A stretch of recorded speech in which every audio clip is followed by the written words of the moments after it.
anyhow. Give the news, give the view, the tell you one time. Government issues, democracy, now we not the answer. The human them, God begin the executive power. You can call me, come to me anyhow. Speak free and fearless. I'm not going to do marathon. It's just a marathon.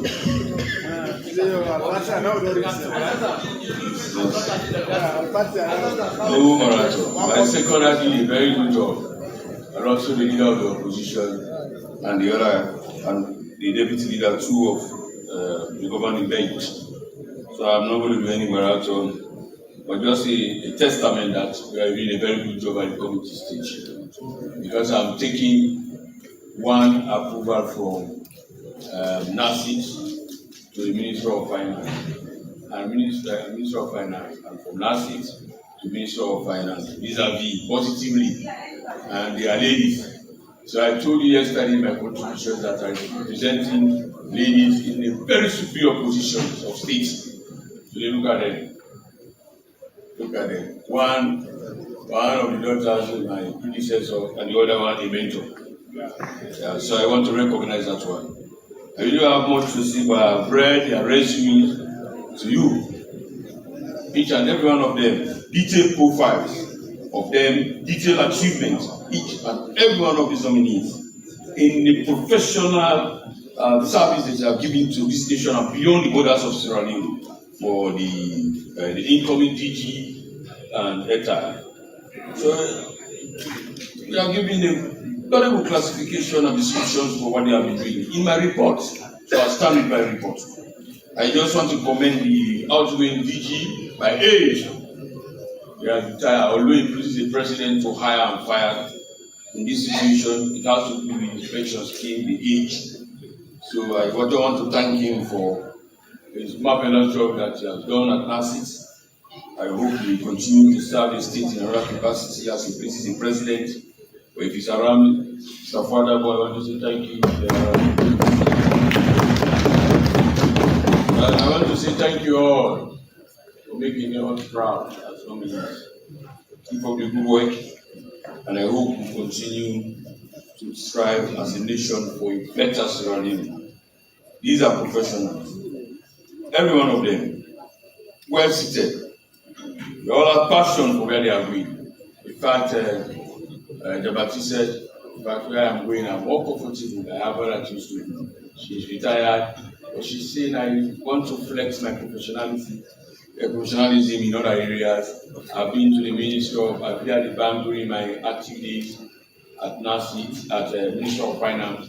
I'm going now at NASIT. She didn't look at it like going to be an inferior position because the Minister of Finance is a superior position than the chairman of NASIT.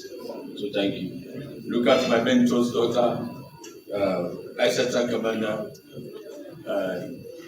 She said, I have passion for research and continue that direction. My work cannot stop me from doing research. It's my passion, my calling. Thank you. We need engineers and agriculture. Mr. Smart Kanu said, yes, I'm going there as an engineer. I have worked in so many places. But I'm going there to give my advice because there's a huge area aspect at the Ministry of Agriculture. We have seen where they have constructed immense of bridges in this country to support the government. And Mr. Jolo at NASIT is a professional in and out of Sierra Leone for 15 years and in the financial sector, a chartered accountant, and she has been working with the Yamaha Europe, Music Europe. They have displayed so much professionalism. In fact, this fellow in question, me and the discussion we had is like I predicted him becoming given a position in this government. I said, yes, to let President appoint you on. And he reminded me about that. So it's a good one. Go and make us proud. Comrades can never let this nation down. That is why comrades see us today. We are not generals, we are comrades. If you're a general, you have to have a bottle. For comrades, it is a field of human. It's a field how we relate. It's a field for the common man. See, we have meaning. That is why our column It's red, right in the skin. Sexy. So we deal with that one decisively, and comrade, there's a clear distinction between a general and a comrade. A comrade can galvanize to down a general, because of tactical approach towards the battlefield. So, colleagues, we can go on observations. Thank you, all of you. I salute you. But bear in mind, before now, I read Section 62 of the Constitution that has to do with your supervisory role. I elucidated on that one when we are discussing the MNOs.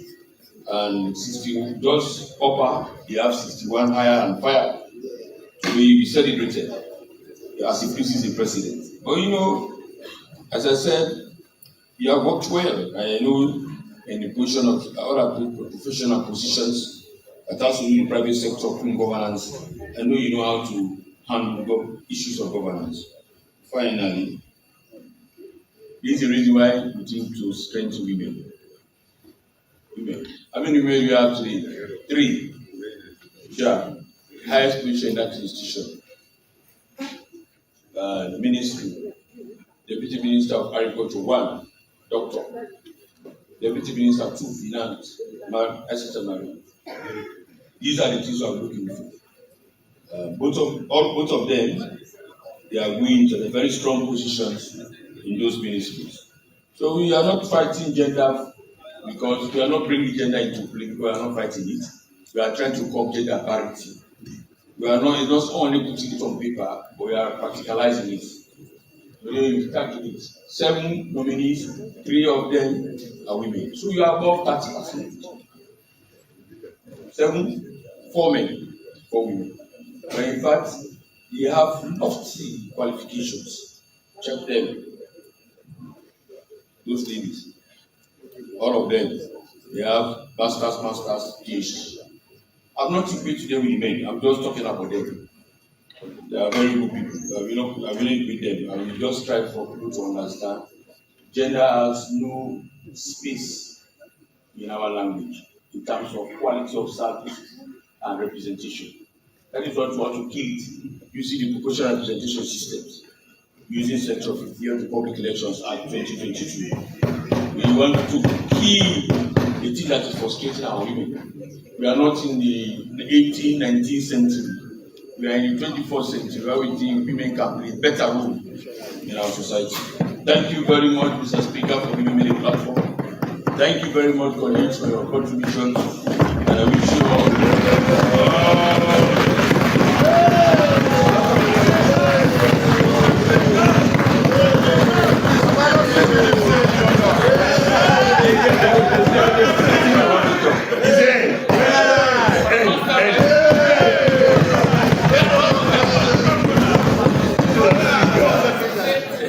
Yes, that's so few. These are 150 meters now. A short talk. Mr. Speaker, honorable members, I move that the 10th report of the 10th session of the Committee on Appointment, Public Service, the foreign nominees before this House, as we have praised them. We have said so many good things about them. To move that in the approval of this House. I so move, Mr. Speaker. Honorable members, the question is the 10th report of the 3rd session of the 6th Parliament of the Committee on Appointments and Public Service be adopted by the House and that the recommendations contained therein be approved. All those in favor say aye. Aye. Those against say nay. Ayes have it.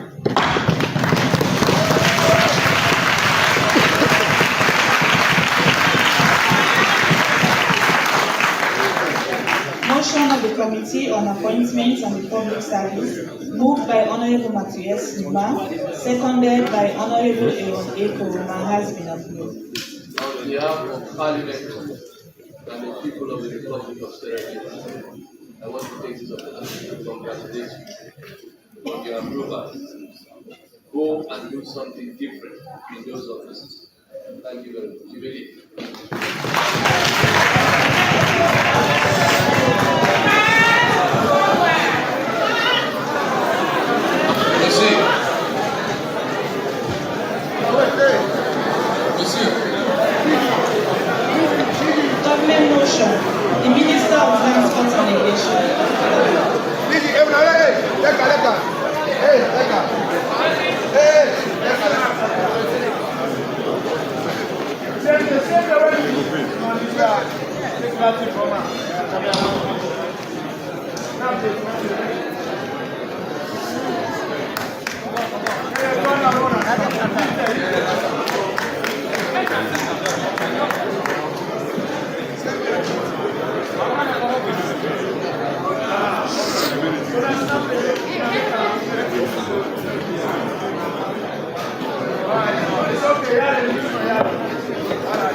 You see?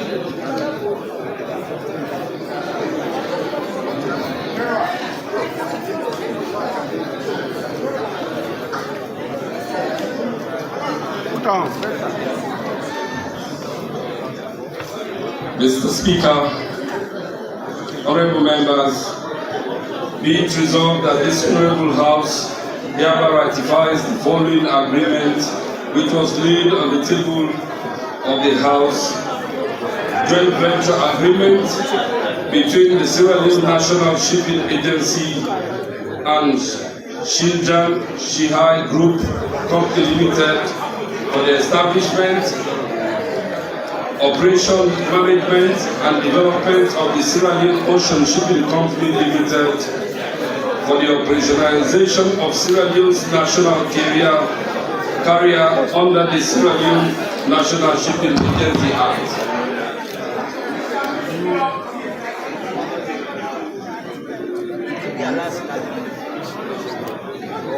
Mr. Speaker, I rise today not merely to present an agreement, but to invite the Honorable House to take a decisive step towards restoring Sierra Leone's rightful place as a maritime nation.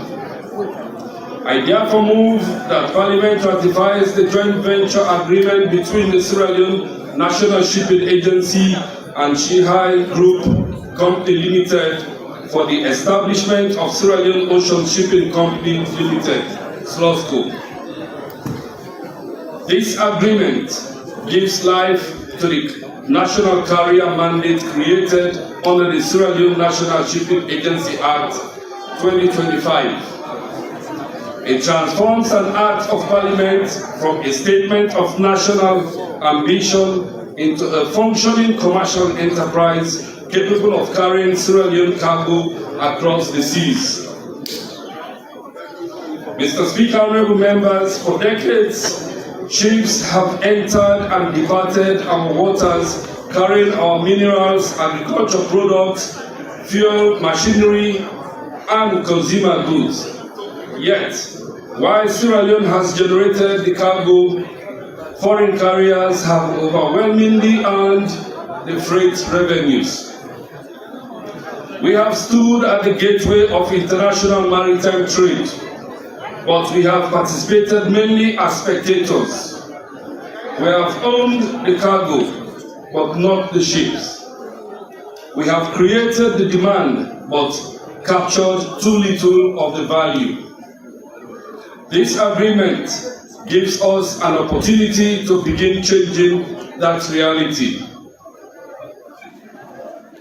Mr. Speaker, as a maritime lawyer, Parliament has already restored the legal mandate for a national carrier. But a mandate alone cannot purchase vessels upon international shipping, open international shipping routes, build commercial networks, or operate a competitive fleet. Shipping requires various capital modern vessels, technical competence, global market access, and experience management. Government therefore chose the responsible course to combine Sierra Leone's sovereign shipping rights with the investment, vessels, expertise, and commercial networks of an experienced international operator. Following the competitive procurement process conducted in accordance with the Public Procurement Act and supervised by the National Public Procurement Authority, Shanghai Group Company Limited emerged as the preferred strategic investor. Mr. Speaker, the purpose of this joint venture is bold, clear, and transformational to make Sierra Leone's national carrier operational and commercially viable.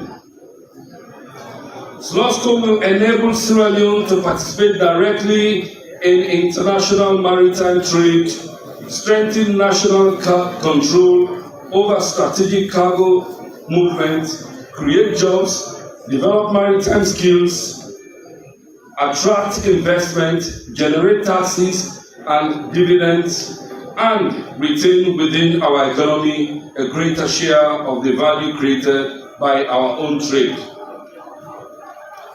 The company will be jointly owned by the SLNSA, SLNSA will hold 30% of the issued shares, while Shanghai Group will hold 70%. The government of Sierra Leone will act only as the confirming authority and will not assume the company's commercial debt or financial obligations. This is partnership in which each side brings what is essential. Sierra Leone brings the national carrier mandate, strategic shipping rights, and the sovereign national interest. The investor brings the capital, vessels, technical expertise, operational experience, international connections, and access to global shipping markets required to make the company work. Mr. Speaker, honorable members, SLOSCO will not be a ceremonial flag carrier or a company that exists only on paper. It is designed to be fully commercial maritime enterprise. Its operations will include international cargo transportation, dry and liquid, bulk shipping, container shipping, barging, transshipment, offshore logistics, and specialized maritime services, including floating production, storage, and offloading, and floating storage and offloading operations. Most significantly, the agreement envisages SLOSCO participating on commercial terms in up to 40% of Sierra Leone's import and export cargo. Honorable members, consider what that means. A meaningful share of freight revenue presently earned from moving Sierra Leonean cargo could begin contributing to Sierra Leonean employment, Sierra Leonean skills, Sierra Leonean institutions, and Sierra Leonean public revenue. For the first time in many years, our country would no longer be content simply to watch its trade sail away under foreign control. Sierra Leone would once again have a direct commercial stake in carrying the goods that sustain and grow our economy. Mr. Speaker, this Honorable House is right to demand safeguards. National ambition must always be matched by accountability, transparency, and protection of the public interest. The agreement therefore establishes a 7-member board, 3 directors appointed by the Sierra Leone National Shipping Agency and 4 by the Shanghai Group. Crucially, the chairmanship will be nominated by the SLNSA, ensuring Sierra Leonean leadership at the board level. SLNSA will also appoint the Chief Financial Officer and the Company Secretary. Significant financial transactions will require dual signatories, while major decisions, including annual budget, substantial borrowing, major asset transactions, dividend declarations, and senior executive appointment will require board approval under clearly defined procedures.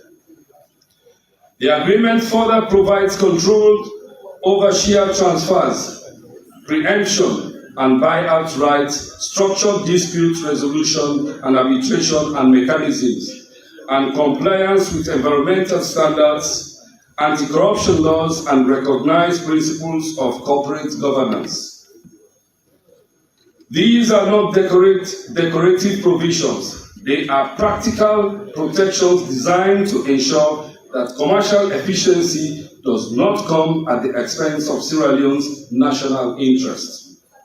Mr. Speaker, honorable members, let me address directly the questions that will concern every citizen. What will this cost the government? The answer is equally direct. This agreement places no immediate financial burden on the state. Government is not required to contribute capital.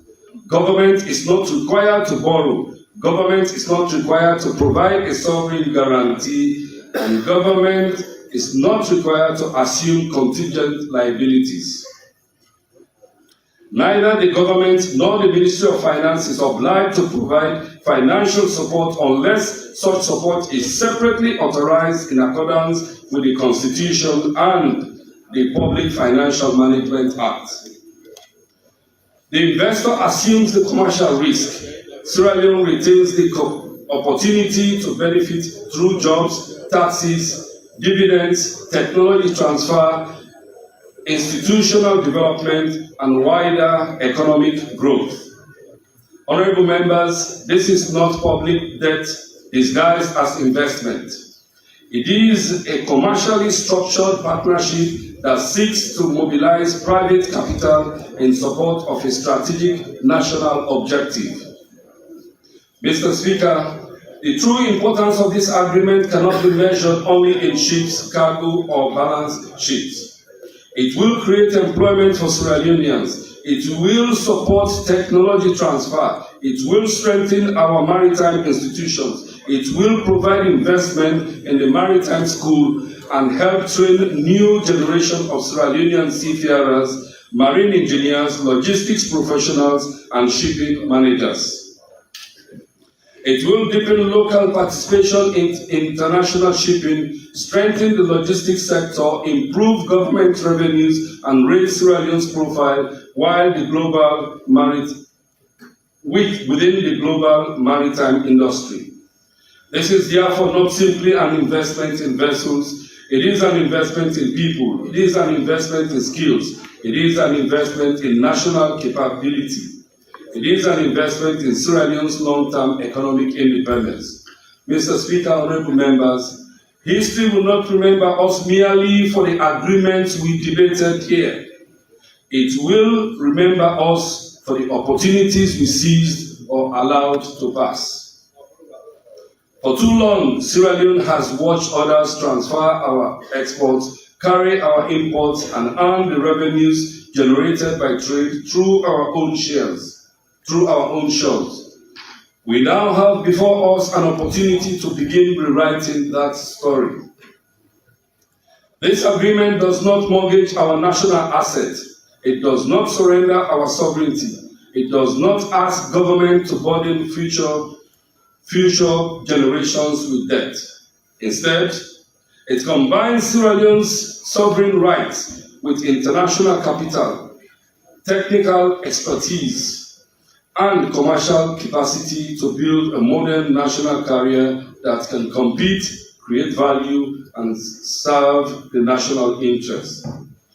The choice before this House is therefore clear. We can continue to export our cargo and import our goods while surrendering nearly all the shipping value to foreign operators, or we can take a disciplined, commercially responsible step towards participating in trade that our own economy creates. I firmly believe that this joint venture represents a historic opportunity, an opportunity to restore our maritime presence, build national capacity, create jobs, and secure a stronger economic future for our people. I therefore respectfully call upon our honorable members here across all sides of this aisle to support the ratification of this agreement, not for the benefit of one ministry, one agency, or one administration, but for the enduring benefit of Sierra Leone.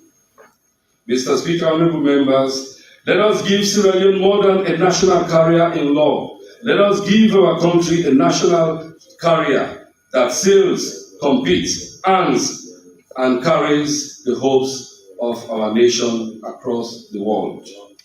Mr. Speaker, honorable members, be it resolved that this Honorable House hereby ratifies the following agreement which was laid on the table of the House, joint venture agreement between the Sierra Leone National Shipping Agency, SLNSA, and Shihai Group Company Limited for the establishment, operation, management, and development of the Sierra Leone Ocean Shipping Company Limited, SLOSCO, for the operationalization of Sierra Leone's national carrier under the Sierra Leone National Shipping Agency Act 2025.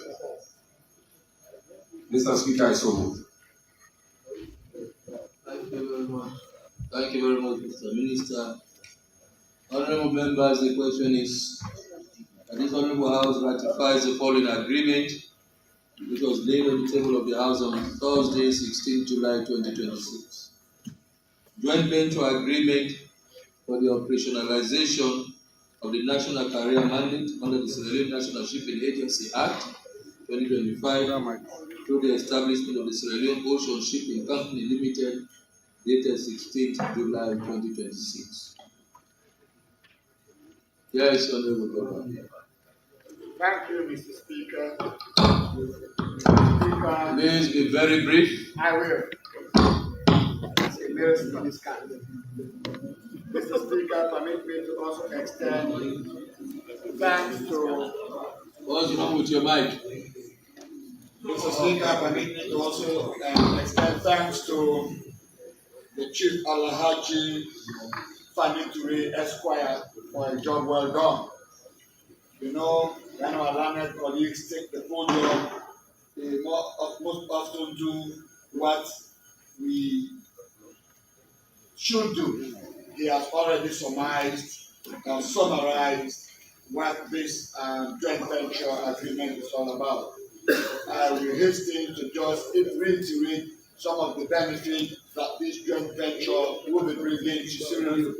But before that, I would like to lay the foundation for the edification of Sierra Leoneans that this joint venture primarily will be a relationship between the Sierra Leone National Shipping Agency and another company called Shihai Group Company Limited. These two companies will come together to establish a company known as the Sierra Leone Ocean Shipping Company. The primary mandate of this company is going to give Sierra Leone the opportunity for us to have our own national carrier. When we say our national carrier, is compared to, like we say, we having our own national aircraft.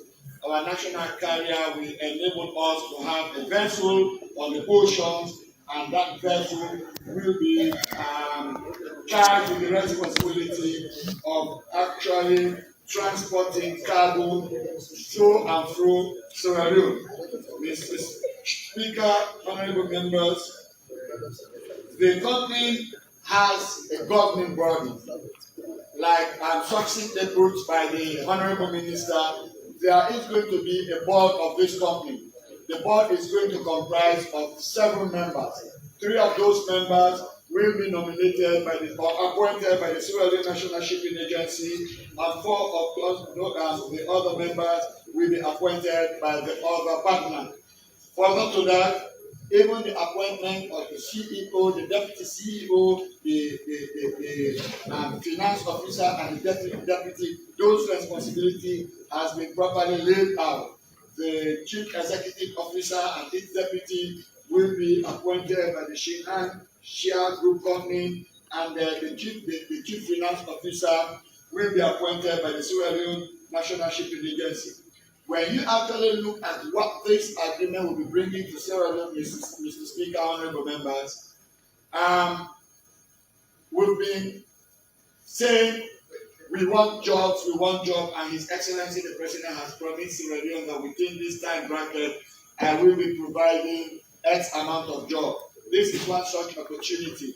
With this ratification, this company, that is the Sierra Leone Ocean Shipping Company, which will be the joint venture company between these other two companies, Sierra Leone Shipping Agency and the group, has a huge potential of having in excess of 300 to 400 or 500 Sierra Leoneans being employed on this company. Secondly, Mr. Speaker, it has a huge potential of us retaining our much needed foreign currency.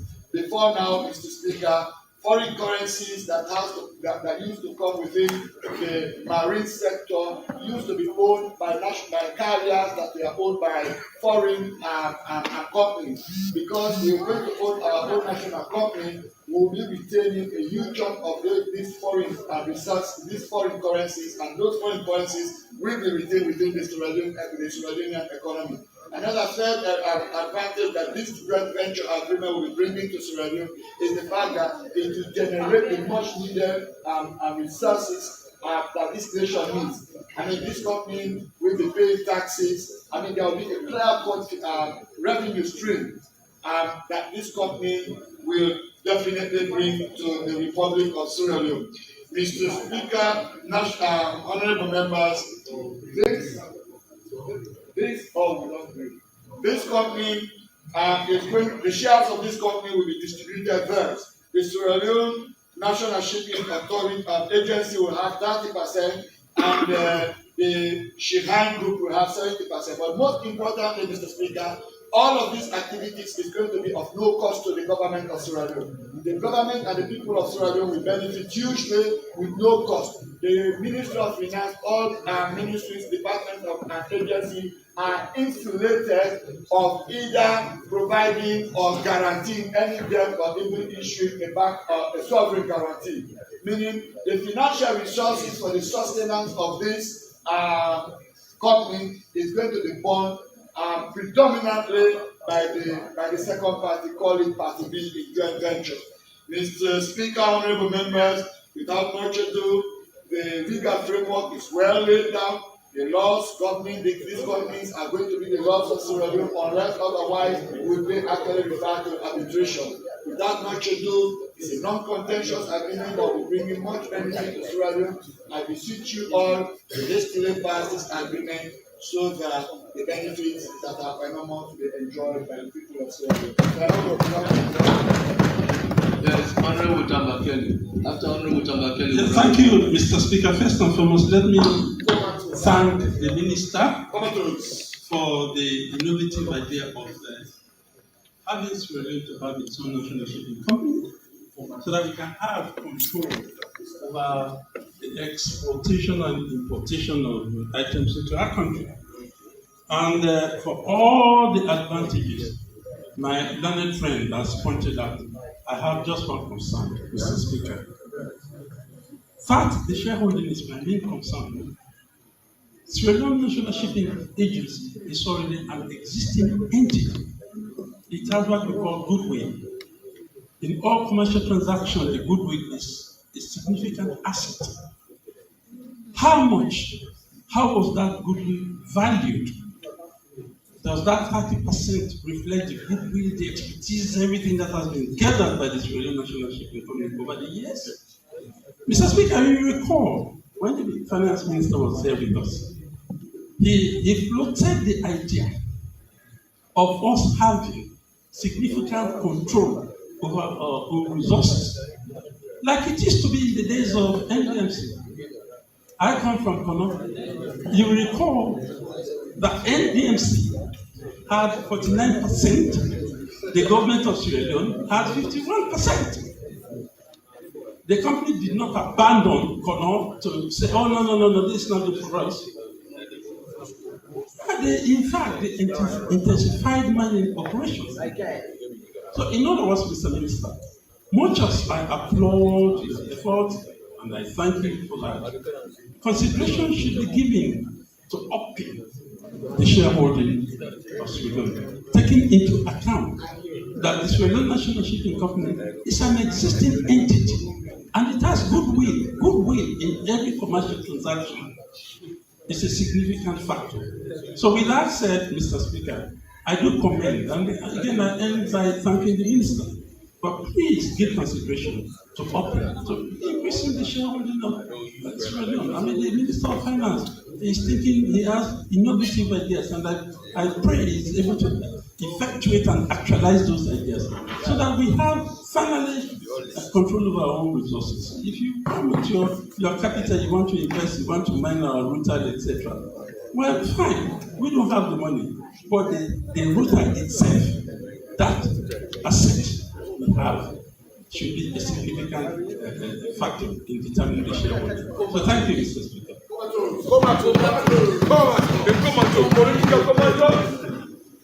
The leader of the opposition.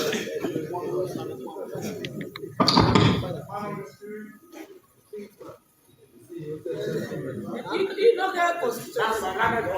You don't get constituency. You.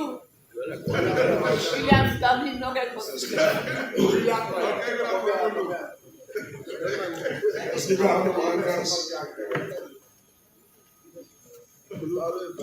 If I have my way now, if some adult can clear my throat, I will take it. For two reasons. One, for the information and for the information of the public. The Parliamentary Christian Fellowship, which you formed, is your aim. We have to send them Has asked. Has asked. The egg has asked. That's a very good legacy. And when we saw the chick, it's a chick of an eagle. And in less than 1 year, that eagle is now king of the sky. It is your baby, and it's the fastest growing Christian group in Sierra Leone right now. Amen. Amen. As a man of the spirit. Amen. God is telling me something about you.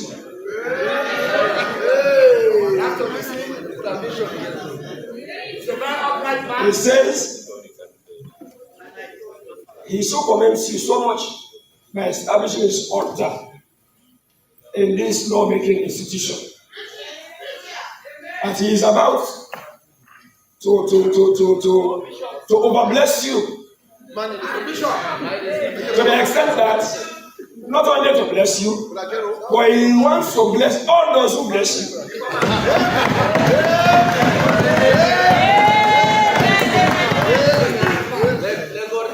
And he wants to curse all those who curse you. That's the extent of the blessing in package. For you. Anybody who bless you will be blessed. Amen. Anybody who curse you will be cursed. Amen. That's a very good one today. But that's one more thing you need to do. That's one I will tell you private. Just do one more thing, and then that blessing will come. And for information, by the grace of God, by His mercy, I'm to minister tomorrow.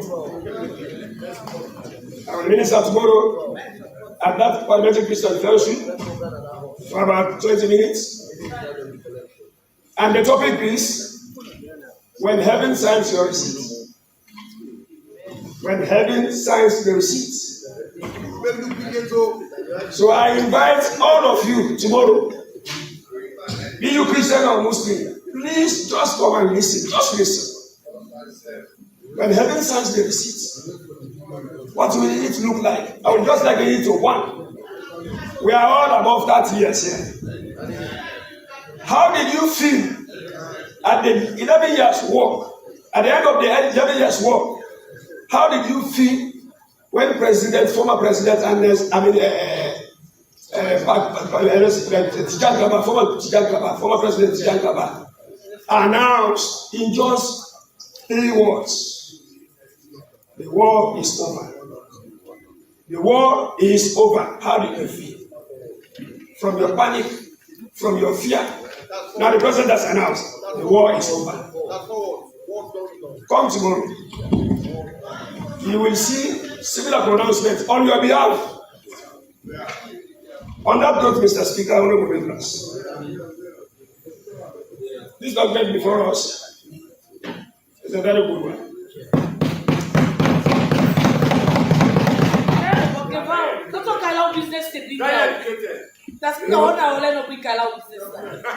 Most times, I have a challenge right now. For one of the churches I represent as the legal advisor. Some of those so-called international funders, donors, intend to lease their school for them to operate it from the local church in exchange for $7,000 every year. So why did they think that the local school, the local church, of which under which the school operates, cannot or should not operate their own school? Why should we take it and you operate it for them? You know. So joint venture is something like an alternative to absolute lease. When you enter into joint venture, you come, but you will not be behind. Wherever you go, I go. Whatever you say, I say. Whatever decision you take, I will take. So I will not be disadvantaged at any stage. Thank you, Mr. Minister, for ensuring that in this particular venture, government and the people of Sierra Leone will not be disadvantaged at any stage. We will have a say. That's the rationale of joint venture. I will not let you alone do it. Let us do it. Let us do it. And in this one, the Sierra Leone Shipping Agency is party A, and then the Chinese company, which is difficult to pronounce, is party B.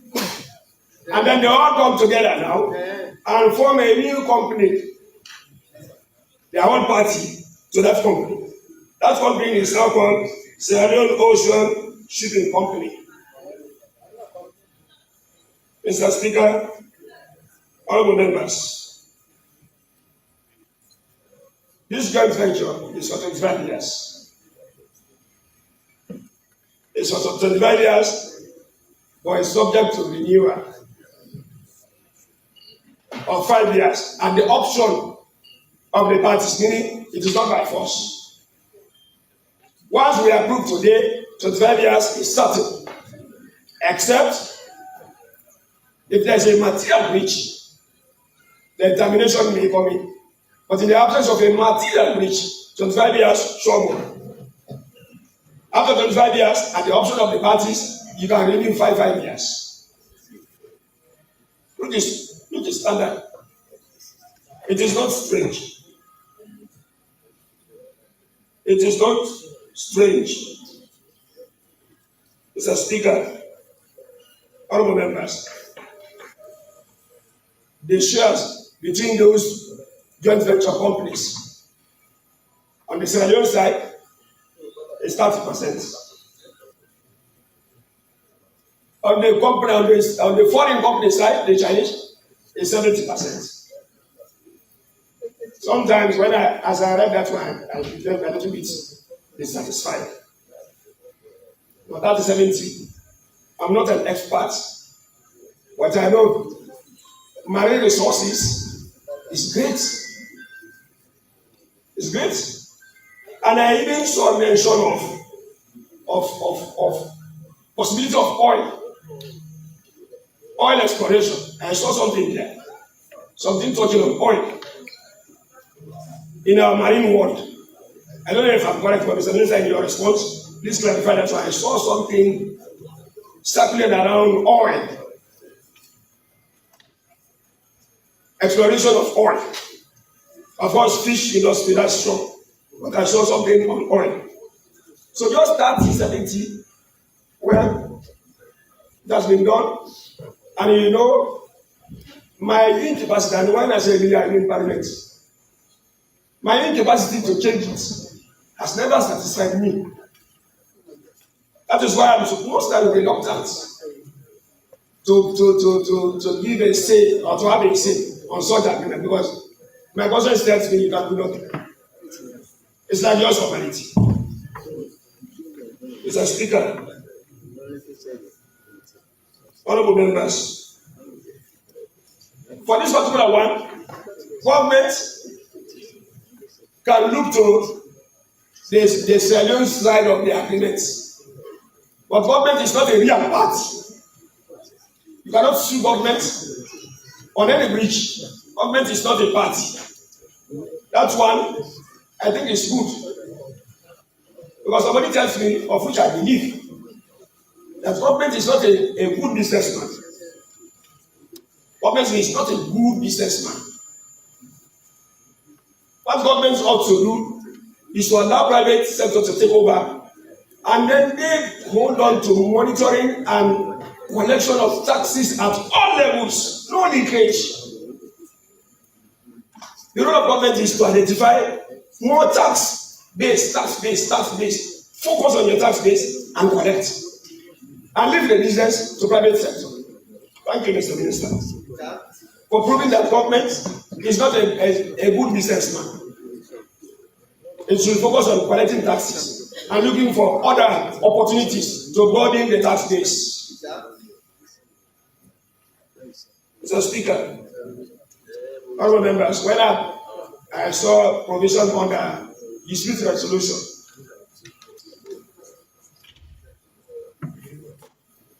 it refers to an arbitration outside this country, in London. You know what? You know how I feel. So that's what that one. I just recall the day I was baptized at the court of appeal. I was baptized, my first baptism. My first baptism, I hated law, I hated practice, I hated everything on that day. We were for the plaintiff. And then late Charles Moses was for the defendant. Before the High Court, presided by Justice Brahma, the issue was, the agreement says, in the event of any dispute, the dispute shall be settled under Chinese law in China. That is all. In the event of any dispute, we shall use Chinese law in China.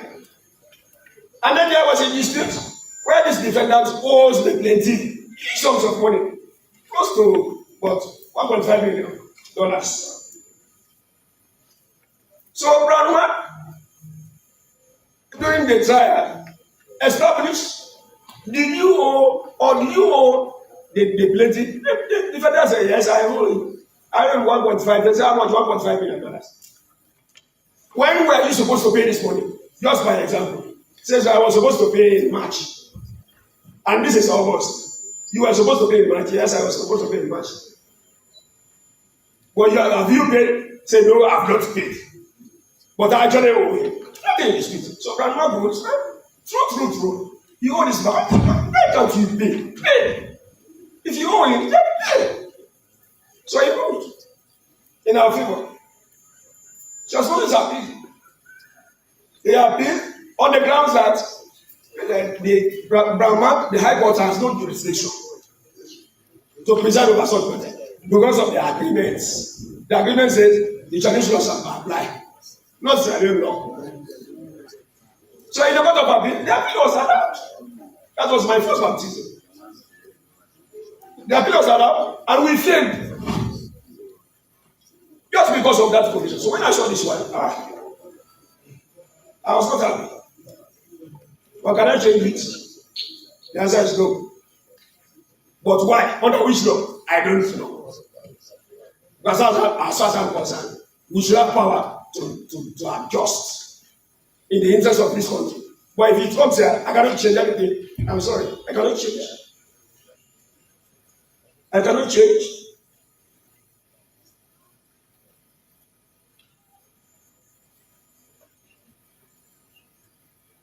This, in fact, this one words I cannot change. But there are other agreements.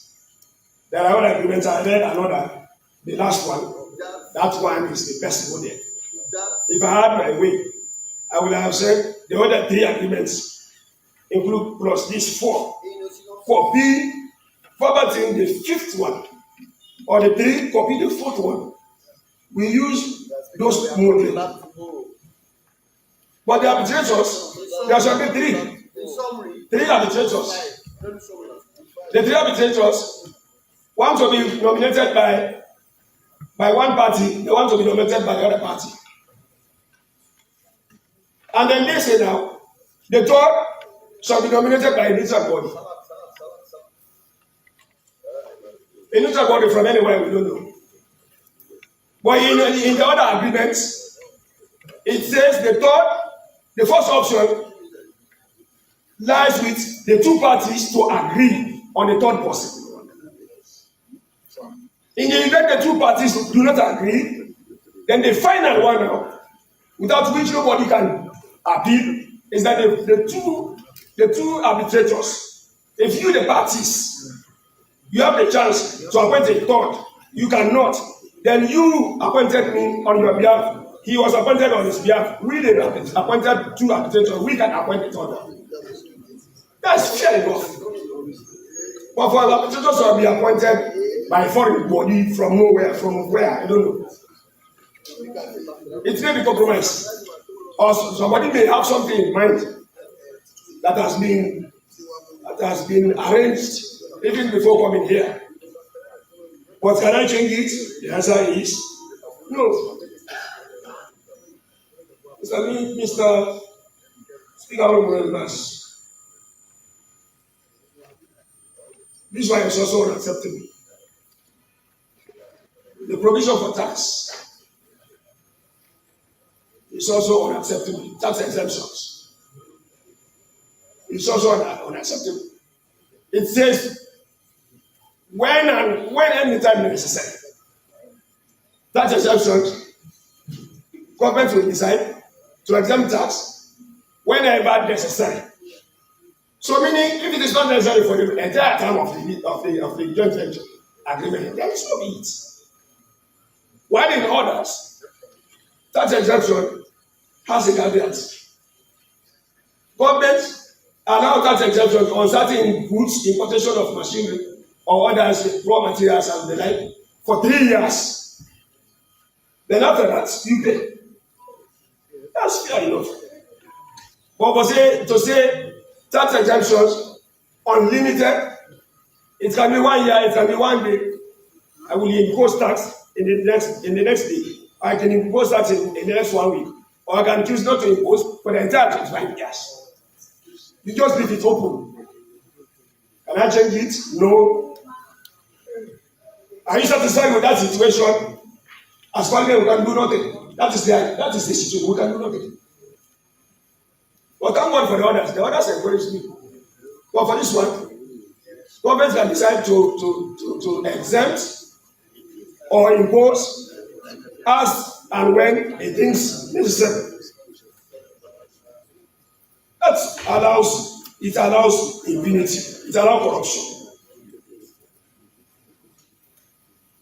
I saw 2 provisions here. Very good. They intend to establish a marine school. That marine school, workers for the company will be trained professionally. And I believe once they are trained professionally, they will work, use their profession for the betterment of the company and by extension, the people of this country. That will even minimize expatriate influx into this country. And we as committee, we as parliament, it is our responsibility to make sure this particular provision is enforced. Let that one be established quick. The Marine College be established quick. On that note, Mr. Speaker, honorable members, I urge that we approve or ratify this agreement. Although, as the situation is, it is very pathetic. I don't know under which law, you cannot change. And if you see any problem, it remains that way. That's the thing. But for now, There's no need because there are more goodies. So we cannot change. We cannot throw it. We cannot annul it. In fact, it does not fall under subsection 7 of section 170. It cannot fall under that. If I'm moving for any changes, except I use section 3, subsection 3. But this one does not even fall under subsection 7 of section 170. No, it doesn't apply. So, but I believe in the minister. I believe in his capacity. And I believe there is no perfect agreement on that. There must be some small problems. So on that note, I move that we ratify this agreement. As well as from this side, we will support the agreement. Thank you very much.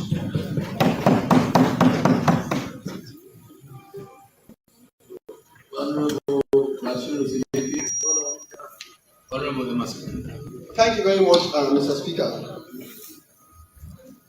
Mr. Speaker, honorable members, I see before me here today a non-controversial agreement, joint venture. Minister Siba has opened the floodgates of joint venture.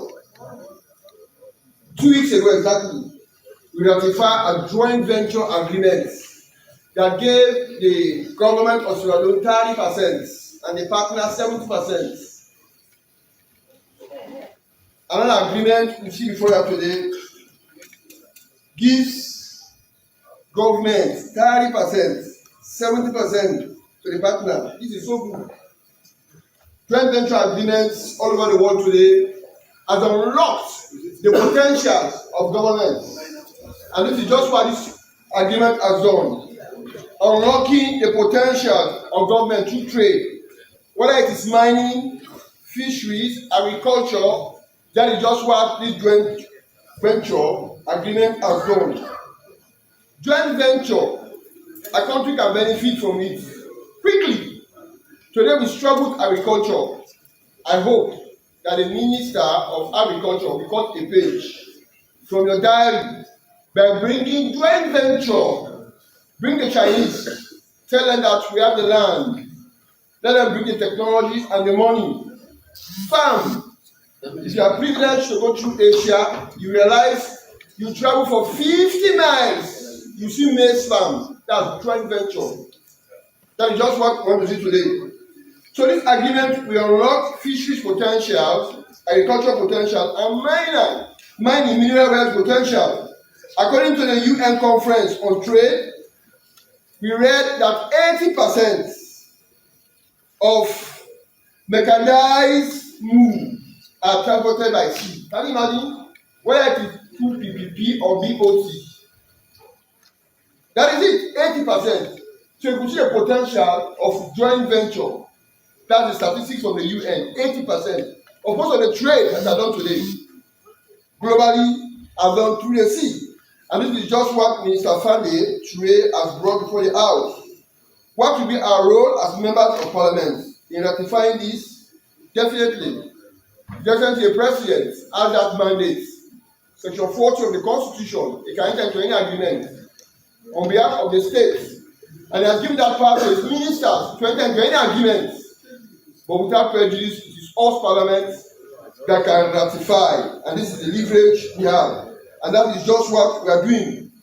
When I read the agreement, I noticed that in the preamble, B actually gives birth between Slansa and Zehen, slope to be represented by it, an agreement right in preamble B actually unearthed the agreement. And the agreement is so interesting that it has to, for the agreement to understand that it does not have monopoly or elastic power, it is a must, in the same preamble, must register with the National Investment Board. Compulsory. This is so good. Article 3 unfolds the shareholding rights. 70% to the investor, 30% to us. And within 20 days, after we have ratified this, the agreement is saying staffing should be set up, and within 30 days, the board should also be set up. The agreement is so rich in content. I was privileged last year to get a ride on a train in Lagos, in one of our localized meetings of ECOWAS, myself and the Honorable Abdulkago got a train ride in Lagos. It could not have come by, but through joint venture that you have taken today. You have undertaken today joint venture. And this is it. Joint venture. Dr. Shaka-Sealing committed an unforgivable sin in 1972 by depriving the people of Penemu a train. Yes, you're right. Depriving the people of Losa a train. Today, you are instituting a joint venture that will open the floodgate for many Sierra Leoneans to enter the same agreement. And in this agreement, the writers or those that entered the agreement are foreshadowing. In Article 9, we see deadlock. It is very important. Deadlock can always happen. Joan Galton, the father of peace and conflict resolution, made us to know that whatever happens in any situation, conflict is always and will always happen, and it is necessary that it must happen. And he also pinpointed that two things are always responsible for conflict. Number one, resources. Number two, control. These two things, check it. Wherever one goes, look for the underlying factors of conflict. These two things, they can never be absented. One, the resources, the money. Two, control, who should be in power. And this agreement is saying 30 days should be given. That's a very long time. Let's settle our differences. 30 days, if we cannot, whenever deadlock happens in Article 9, if we cannot, then there will be no remedy. Let's end to the court. For 30 days, that's usually enough. Mr. Speaker, this is a non-controversial agreement, and we therefore not waste time. I only kept a few recommendations for the minister. Few recommendations. If I ratify a verified agreement like this, few recommendations, we cannot reject it. We are only ratifying it. We do not have that mandate. What are we saying? Number one, respectfully, I will submit the following recommendation. One, mandatory periodic parliamentary performance revenue should always happen. Number two, independent annual financial and operational audit report should be always published publicly so that we will know whether this joint venture is helping the people of Sierra Leone or it is already helping the investor. That is periodic for transparency and accountability. It is felt at the local level, the local government acts that councils are mandated to publish their revenue, how they receive government revenue, should be published on word notice board. So number three, I would recommend that clearly define key performance indicators covering profitability, cargo volumes, fleet expansion, on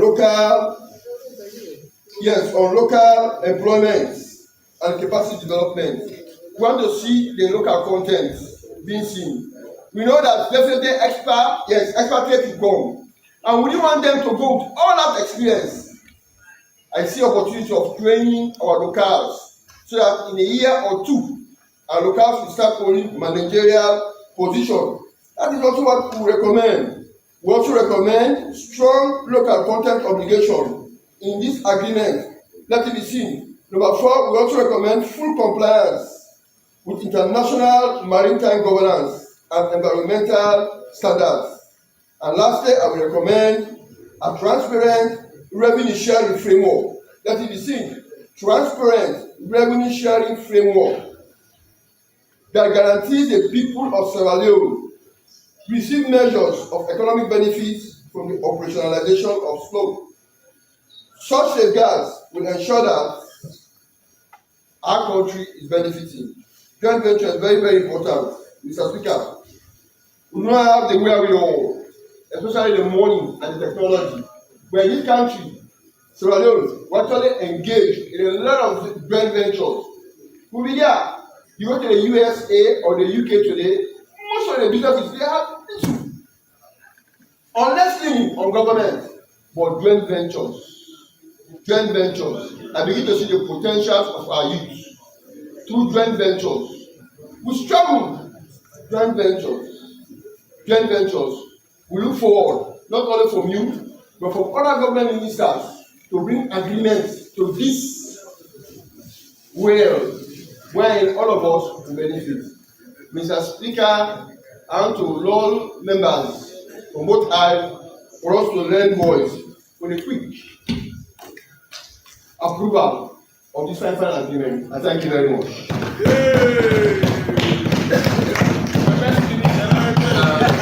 Minister, briefly.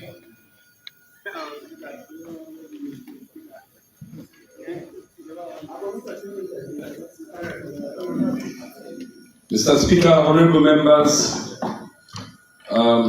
let me at the outset show my gratitude to honorable members here for, firstly, the kind words pertaining to the agreement,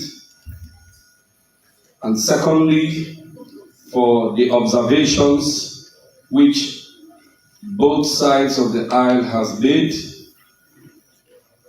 and then thirdly, for the recommendations that have been made here today.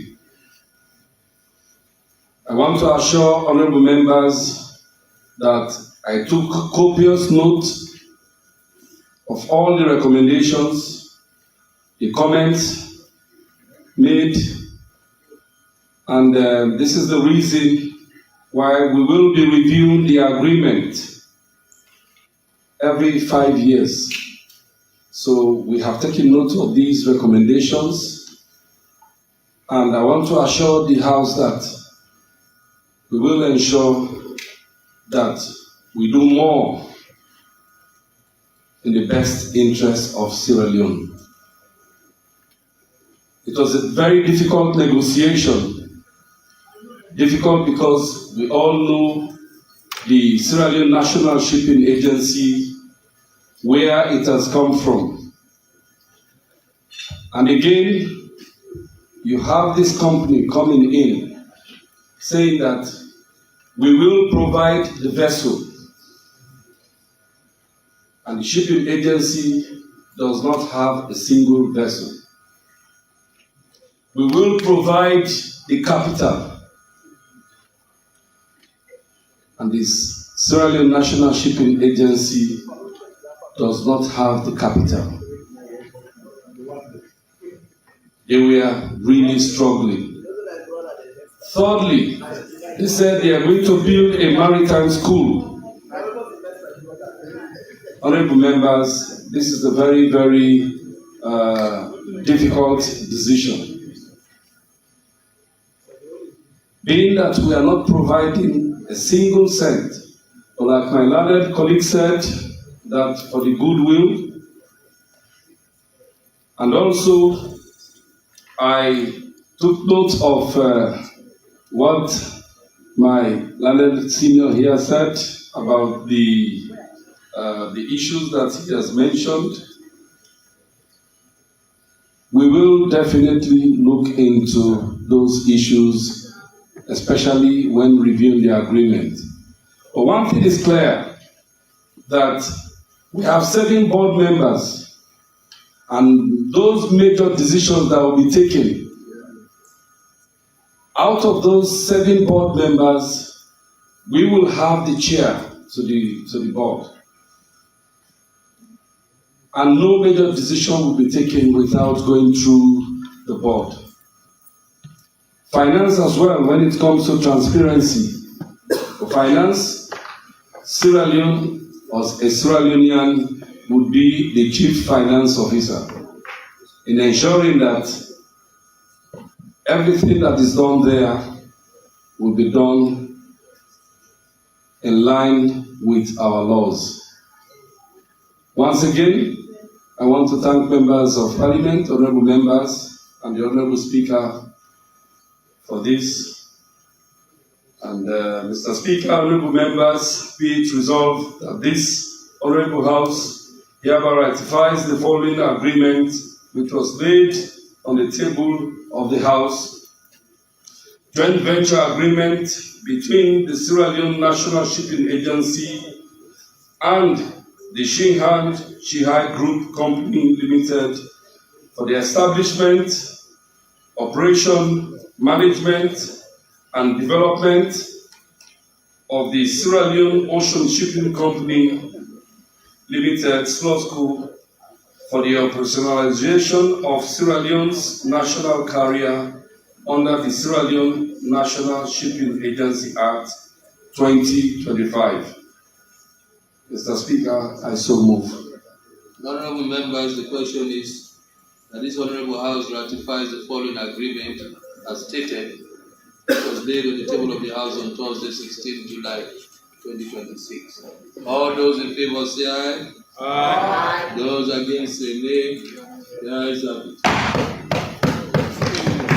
Government motion by the Minister of Transport and Aviation has been ratified. Thank you very much, Mr. Minister. You believe?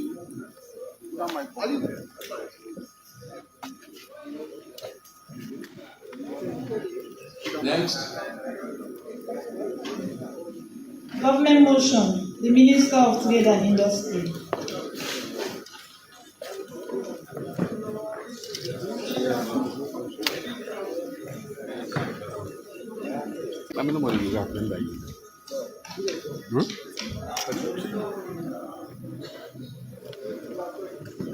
Mr. Speaker,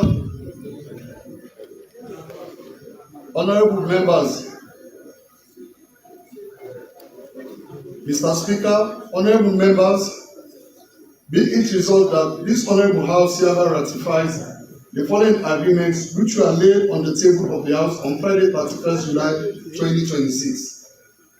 First agreement between the Government of Sierra Leone and Solid African Manufacturing Limited, SAM, dated March 2026. The second agreement, an agreement between the Government of the Republic of Sierra Leone and Real Valley Foods Limited, dated March 2026. The third one, an agreement between the Government of the Republic of Sierra Leone and Five Star Food Industries Sierra Leone Limited, Freetown, dated February 2026. And the fourth one is an agreement between the Government of the Republic of Sierra Leone and Roxem Sierra Leone Limited for establishing a clinker grinding and cement manufacturing plant at Kisi, Freetown, Sierra Leone. Mr. Speaker, honorable members of this House, let me start with the first agreement, that is Solid African Manufacturing Limited. As all of us are aware, Sierra Leone is a highly import dependency country, particularly when it comes to food products. Among some of these products include confectionaries like biscuits, and again, this is largely driven by the fact that we're experiencing a lot of urbanization, not only within Freetown, but in majority parts of the country. And also, as we continue to have an increase in middle class, it means our dietary needs and habits are also changing. In that case, Solid African Manufacturing Company is a limited liability company established under the Company Act No. 5 of 2009 and registered under the laws of Sierra Leone with a company certificate and incorporation number already indicated in the agreement. This company intends to invest about $41 million to construct a 7,000 square meters modern factory equipped with automated production lines for biscuits and confectionaries designed with modular capacity for future expansion.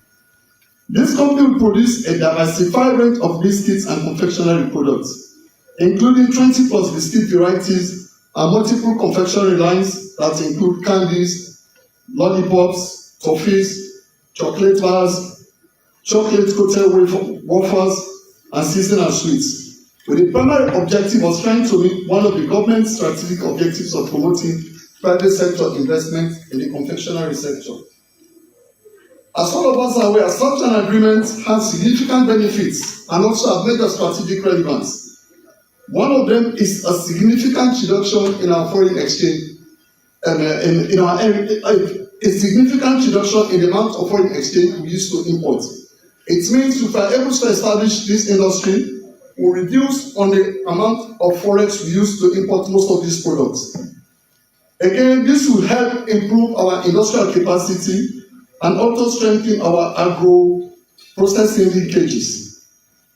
For the records, in 2023, The quantity of biscuits and confectionery imported is about 18,335 metric tons. In 2024, the number increased to 23,549 metric tons. And in 2025, it continued to go up again, 23,837.65 metric tons. It means we have a systematic increase in the demand for these confectionery products.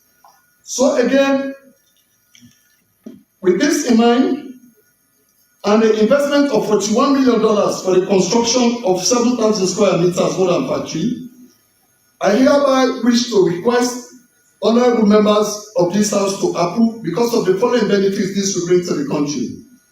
One, this agreement, when completely executed, will improve on the quality and standards of confectionery and food production sectors, which will also promote competitiveness and made in Sierra Leone. This is consistent with major international agreements we are signatories to, particularly the ECOWAS Trade Liberalization Scheme and the African Continental Free Trade Area. It provides an opportunity for us to take advantage of what we have and what we can produce. The agreement will also create a strong import substitution drive that will decrease import volumes and increase export volumes, as well as meet domestic demands.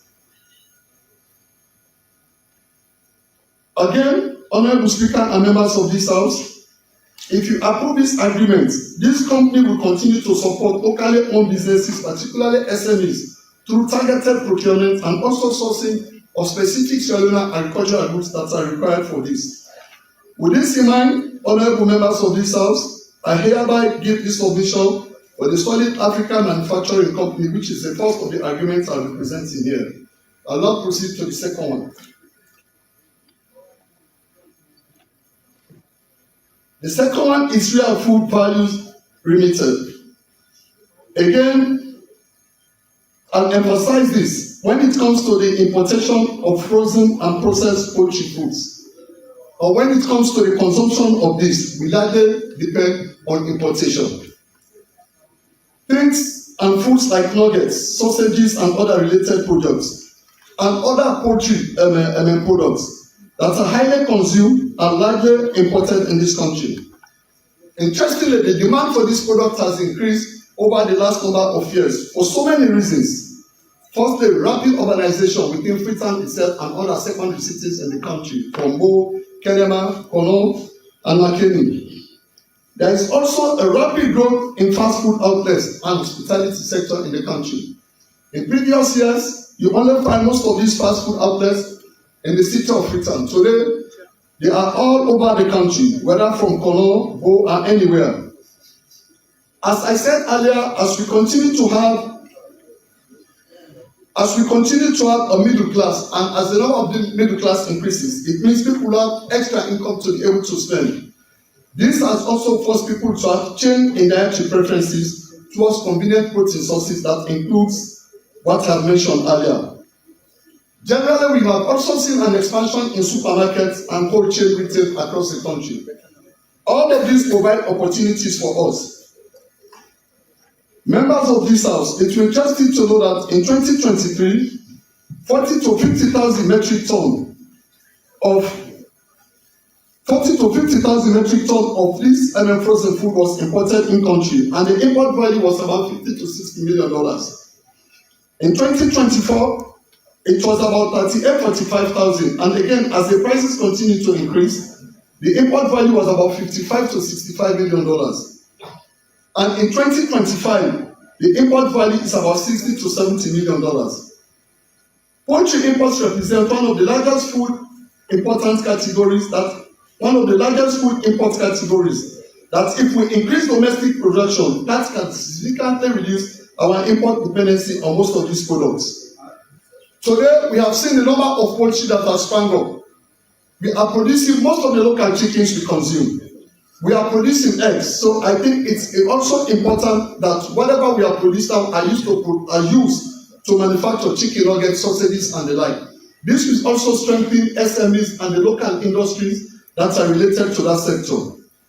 So Real Value Foods intend to spend about $20 million in constructing a modern food production line. established a state-of-the-art multidimensional food processing plant for the production of meat processing and frozen food varieties such as sausages, chicken franks, nuggets, meating, and beef for Sierra Leone market with a capacity of 1,000 metric tons per year. Consistent with the benefits I earlier stated for other companies, one, this company will provide job opportunities. It is expected that once fully functional, it will provide about 150 direct jobs and about 300 indirect, and will also support local industries and support jobs in that industry. The company will also strongly support and promote quality and standard in live production, which is a key input for frozen products. Again, all of us are aware how much government has spent for the Feed Sierra Leone project, and livestock production is a key element of that. So if we have a factory in that sector, it means whatever animal we are able to produce, whether it's cow, sheep, goats, and the like, we can use our local products rather than continue to import. And this will provide a lot of jobs and also increase investment in those sectors. The company activities will increase domestic production, decrease, of course, import volumes. Again, the company will strongly support other value chain actors, especially farmers' organizations in poultry and livestock. Once we are carrying out this activity, Mr. Speaker and honorable members of this House, be rest assured that we carry out a lot of consultations across a lot of private sectors so that we are able to understand exactly what are the financial implications, environmental and social safeguard implications, and we took note of that strongly, and there are also strongly linked standards bureau to make sure that the minimum requirements and standards that are required nationally are met. Mr. Speaker and honorable members of this House, this is the second agreement I'm presenting this evening for your approval. I'll now proceed to the third one.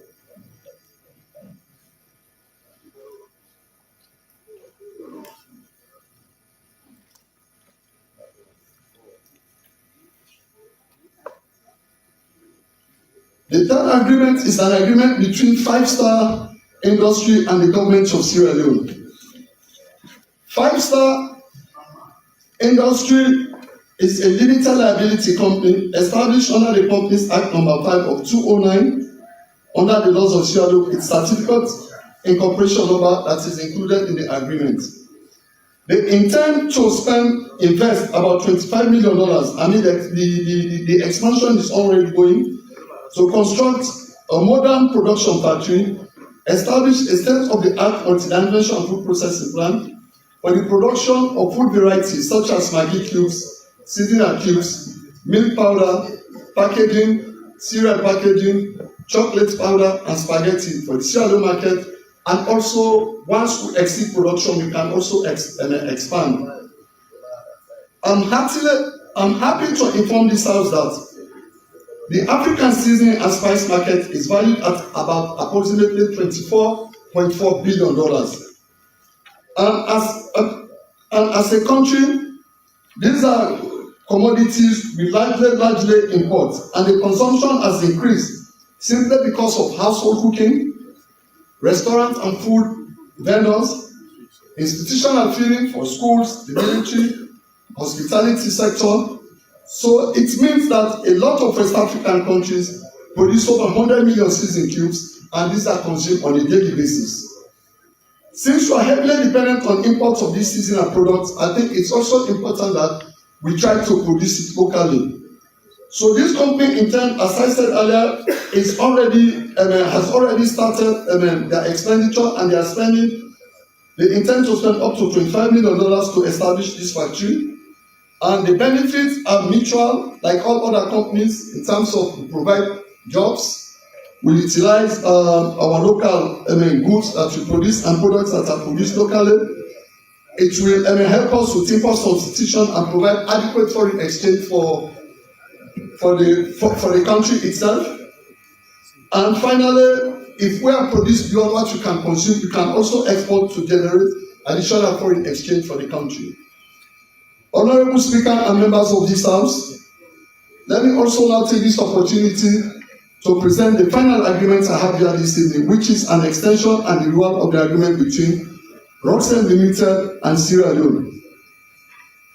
As all of us are aware, construction is one of the booming industries and one of the booming activities in country today. It will be interesting to note that on a monthly basis, we consume about 110,000 metric tons a month, which is about 2,200,000 bags of cement. For the last couple of years, there were times there were shortage of cement. But since this government took over, it has supported the expansion of this industry. Today, as I talk to you now, there is a company that is test running locally produced cement. They are test running and hopefully will open that factory in the next couple of months. But a factory that has been and a company that has been in that sector that has supported government and the people of this country is Roxen. Again, it's registered under the Companies Act, and it had initially invested about $25 million to construct a repackaging factory that repackaged cement dust, imported in large bags into 50-kilogram bags to test the Sierra Leone market, with the primary objective of striving to meet one of the government's objectives of promoting private sector investment in the construction sector.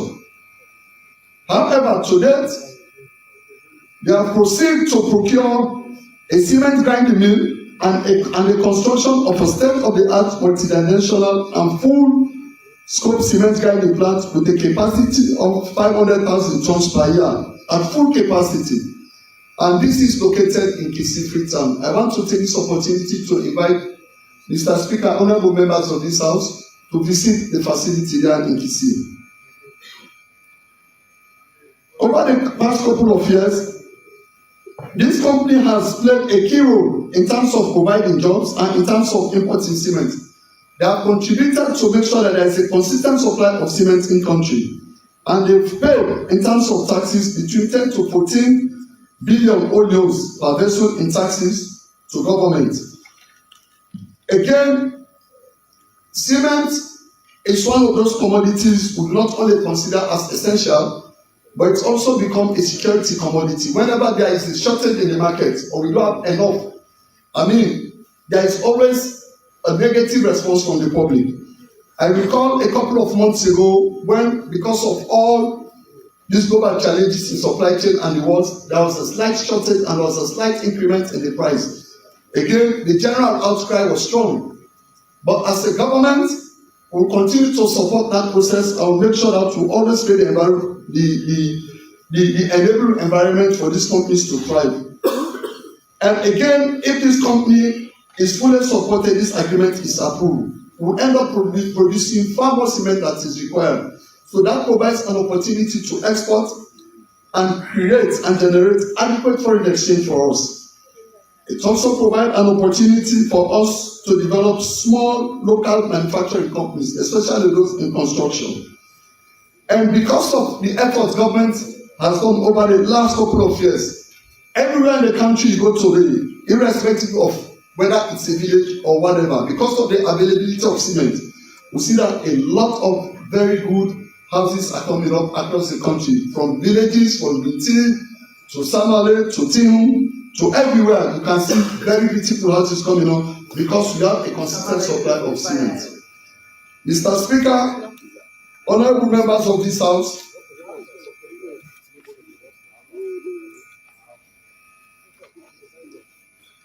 Mr. Minister, don't over-canvas.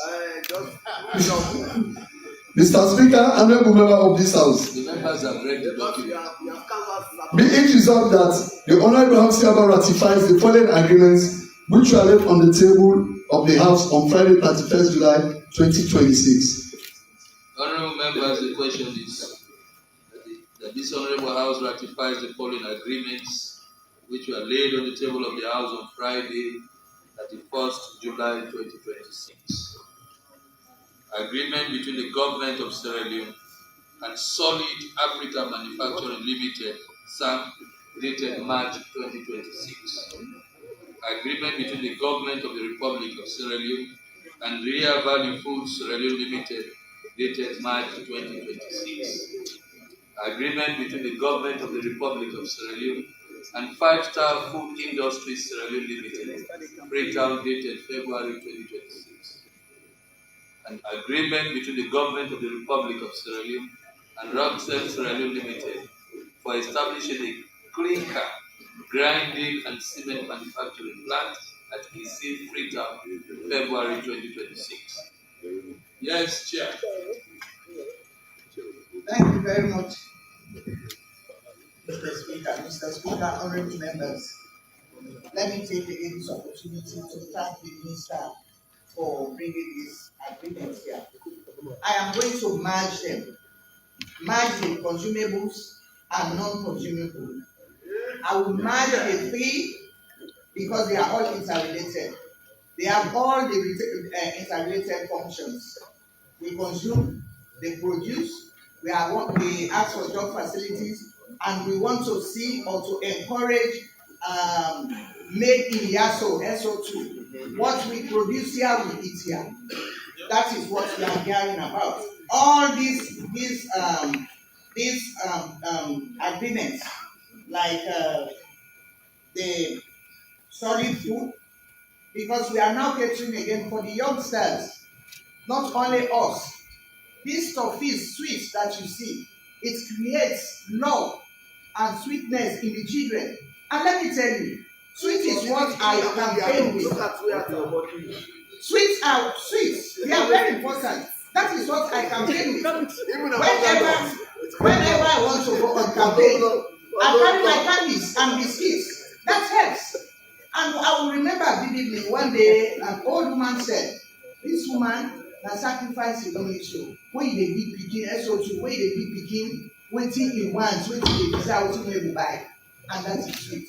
So I'm very much happy when I saw this particular agreement in producing biscuits. In those days we are having that for factory, but now it's I'm not there. There's not much information about natural factory. This is what we are expecting. I'm also talking about frozen food. This is very important because sometimes when you go to the social media, you see, I don't know whether it's true or false. You will see they just grind meat, and at the end of it all, you will see some animals, even humans. You see them grinding it and packaging them. We just eat. We don't know. That is where we have series of illnesses in the country. But now, if we are producing them here, we'll see because we are employing our youth. They will see whether they are producing it. Because when you produce, you taste. You cannot go and produce things that is archaic, then you expect to eat. You too, you have life. So to produce these things here, I believe they have done justice for us in Sierra Leone. I don't think all these four, that's why I said we merge the consumables, because we are talking about job facilities, job creation, and also to encourage the SMEs, because we can even help the farmers. We are seeing so many factories, so many poultries going around. They too can help. We encourage our women. We are asking to empower women. Those are the areas. They can help. They can bring their eggs. Because if they have these factories now, they will come and buy some of the food that they give their chickens or whatever. They will help them. And that is what we will ask Mr. Minister, so that they can bring more these supplies, so that they can help our young women, our farmers, to help them do their productions. And coming to the non-consumable, I think we are all happy. These have a discouraged monopoly, because, like, first, you can buy cement here 2,000, 20,000, 200,000 or 80,000 or whatever you call it. When you go, the more you further you go, the higher the prices. The further you go, the higher the prices. I remember one time we invited the dealers at Committee Room 1, wherein we asked them why the inflation? Because you find out that there were few people just importing or trying to bring cement here. Few people. So they just think of any number. We are all beneficiaries because we build. We build in our constituencies. We build our own houses. So we are also affected. Like people, honorable members who are living in the Far East, if you buy Far East like Kailam, they first raised that concern. When they buy cement here, the time they reach in Kailam, it's double the price. But let me tell you now, with the coming of the various industries, now the cement has reduced considerably. Instead of 200, I asked one of the dealers. He said instead of 200,000, now you'll be buying wholesale for 150 or 140 because they have discouraged monopoly. And this place that you are talking about in PC, we have gone there on oversight. It's a massive building, and we are so impressed. All of us who went there, we are so impressed because of the work. Although some people are saying, no, this place is tight, this place, when we arrive at this cross, we find ways and means where we park the trucks. When you come and buy, then you can find your truck to come and collect your goods. Then we also advise him to have warehouse outskirts so that as they produce, they can carry the product at one of the areas around, so that you will not have time again to come down in town to come and buy cement. So with this, I don't want to bore you because we have all read the document, and the minister was trying to convince us or to campaign us, but we have read the document. And seeing is believing. We will go there ourselves on oversight because we have been given the mandate to oversee. We can go there on notice. We can write them. We can even invite them to Parliament so that they bring all their documents, we go through. But now we have even changed our dynamics. We go paperless. You just bring us one hard copy, then you send your information in our various Honorable Weata, can you please come? You bring your information in our emails. I think that is the problem. So with the production of Maggi again, we have sea here, and if you go down to Shigre, you will have shrimps. You don't have again to go because sometimes some of these Maggis they just draw the figures or draw the items on the Maggi. It's not like that. So they will pack salt here, and we are saying hypertension. It's salty. So now with the production of Maggi and the other items that the factories will produce, we'll go there ourselves to see all what is consumable. We'll go there for ourselves to see. And I'm urging all the honorable members, the committee members, and even other people, and even the honorable members who are in that various areas, please go there and see. Go there and see because you are representing your people. You want to see your people in good condition, and go to that factory to see whether they are there. And we are longing to we are waiting for the invitation to go and see the production of this mammoth industry that they have opened there. And also, I want you to encourage them to engage the stakeholders and not to forget the corporate social responsibilities, because this is what we rely on. Now, if they go there, they have bills all around. Traders who are trading there will no longer trade. So we are encouraging Mr. Minister.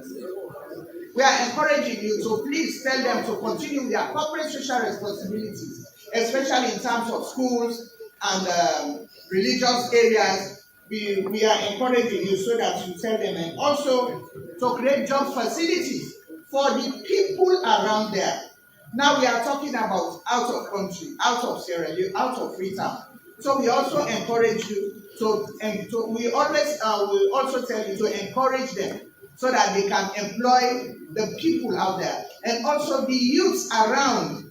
Don't say we will go out of Freetown to go and bring youths to come and work. You employ them because His Excellency has said we create job facilities, and that is why he's encouraging these investors to come. Also, we also encourage you to engage Standards Bureau. In as much as we are saying we want them, we don't want trademark. We don't want trademark. We also encourage Standards Bureau to be visiting them so that they give us quality, not quantity. Let them give us quality food. Because when we say now Israel, made Israel, they can just give us any jack and give. We will go there. Let us make sure we give quality production. We will not be crying for our mother. They will start to ask for our great grandmothers. We want to make sure you give us the mothers so that you can enjoy the life of your mother. So that is right. That is just a aside. And also, I don't want to bore you because we have all read, we have all seen, we have all listened to you. The only thing you encourage the SMEs so that they too can enjoy the facilities. But these documents, the 4 documents are not controversial, especially the consumables. They are interrelated. They all have the same facilities almost because they are consumables to feed for the children. So we cater. That is how SFPP does. Now, Umra Party SO2. It caters for every sector. Now we have catered for the young girls, the youngsters, the young children out there because we don't normally eat sweets. Only my sister here, my in-law, normally eat sweets. I know she is happy also because we are having now the factory here to be producing sweets. But make sure, don't eat so much because we will be talking about another illness. With that, Mr. Speaker, honorable members, we just encourage you we encourage them, we go there on oversight. We encourage them to maintain the standard and to make sure the environment, because they will go there. And when there is an oversight, don't rely on trade. There are other committees that will visit them, like labor. They will visit them to see if they are adhere on the job creation, if they have employed the youths, and even women. We want to see women. In fact, those who are producing this market, we want to see more women there because it's our area. Please, we want to see more women there. If we go there, we are not only asking them to employ 30%, but we ask them to employ more than 30%, 50%, because it's their area. They will be seated there. And let me tell you, what even the men can do, women can do it better. They can work more than that. So we are campaigning again so that they will have more women. Mr. Speaker, honorable members, I will go there. Mr. Speaker, honorable members, all these documents, they are good. And I only hope when they say agreements, they adhere the term, because we are facing another agreement that somebody has flouted the agreement. We make sure if they say it's 2 years and 5 years to be renewable, you make sure you adhere. Because if you go out of track, we'll start to drag the institutions that violate what we pass here. We are here from this morning. We are debating. We are trying to put things together. Yes, if we say 5 years, if you want to renew, to renegotiate, you are there, they can go there and renegotiate, then you can bring it back to Parliament. But sometimes, if they say 5 years, some people just take the law into their hands and forget that Parliament is supreme. Parliament is so important. Parliament, when we say yes, the only thing that you cannot do is to change a woman to a man or a man to a woman. But we make our laws, we can change. So you please encourage them and tell them the importance of Parliament so that they cannot change. If you say it's 2 years, it's 2 years, and you renegotiate, because we don't want to drag them as we are going to drag some of these institutions on that trade. So with that, I want to say thank you for bringing this document, and thank the investors, those people, these investors who encourage them, because we should be in this together. We are the arbitrators. Sometimes they will have problems with the customers. We are the arbitrators. And also to discourage, if you know you want to do something, come to the country. Let us have that fair play. Because if you are not in the country, you go at the backyard to bring your commodity. If we catch you, you regret your bad play. So if you want to produce something, come and pay the taxes so that the people of this country can benefit. With that, I want to say thank you. And thanks to Thank you very much. We have spoken for all of us. Thank you very much. We round up. We round up.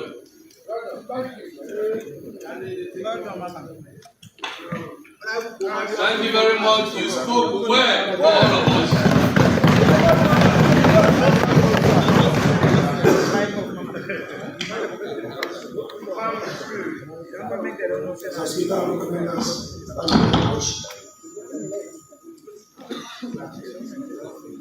Mr. Speaker, I must say, with the exception of 5-star industries, with the exception of 5-star food industries, the rest can ratify.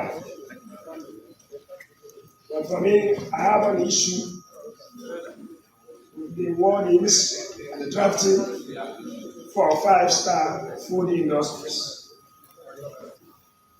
And sometimes these agreements makes provision for partner investors. For partner investors of Honorable members, give me just 2 minutes. I'll be back. Please. For obvious reasons.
For the news we dey around, log into Liberty TV online. Positively we bring the change. They get the masses involved. Staffs them everywhere, everywhere. We climb the mountain just to get the news. We go down the slums to get the views. Hey, yeah, hey. Voices come Credibility, now we ability. News, give the views, the tell where you want them. Government issues, democracy, now we not the answer. We human them, girl picking, there's a get power. He count on me, he count on me anyhow. Give the news, give the views, the tell where you want them. Government issues, democracy, now we not the answer. Human them, girl begin the security power. Make it call on me, count on me anyhow. Liberty we want, like a nigga we fly. Liberty TV day before. Climb the mountain just to get the news. Go down the slums to get the views. Hi yeah, voices down. Hi yeah, give the news, give the views, the tell where you want them. Government issues, democracy, now we not the answer. We human them, girl picking, there's a get power. He count on me, he count on me anyhow. Give the news, give the views, the tell where you want them. Government issues, democracy, now we not the answer. We human them, girl begin the security power. Make it call on me, count on me anyhow. You speak free and fearless, inclusive journalism. Speak free and fearless, inclusive journalism.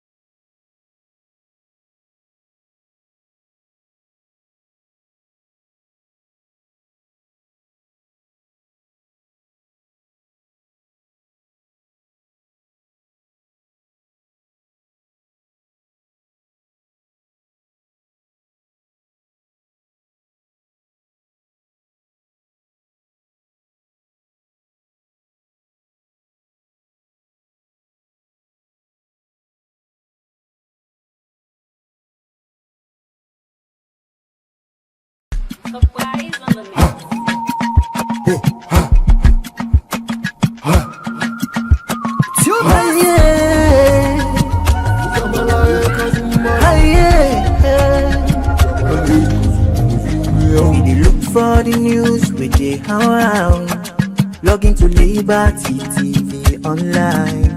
Positively we bring the change. They get the masses involved. Staffs them everywhere, everywhere.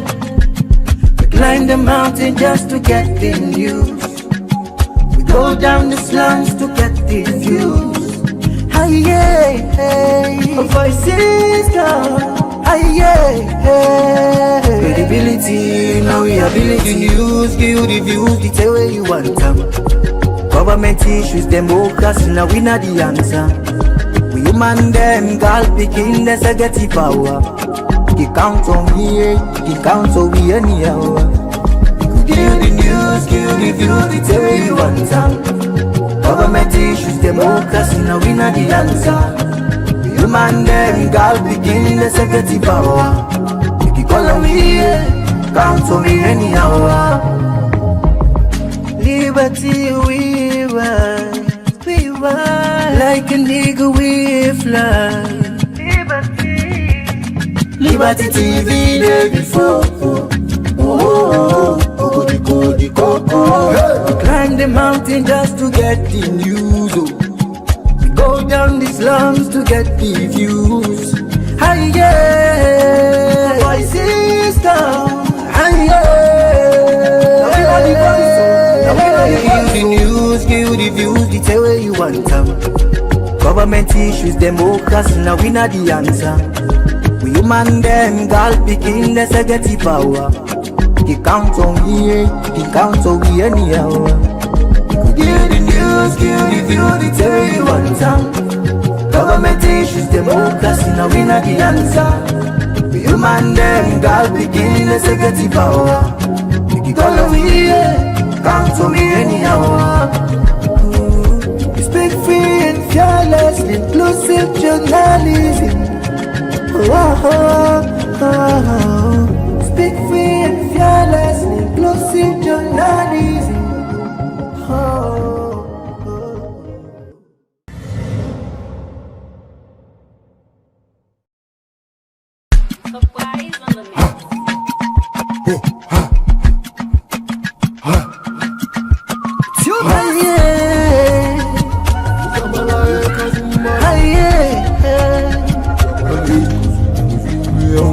For the news we dey around, log into Liberty TV online.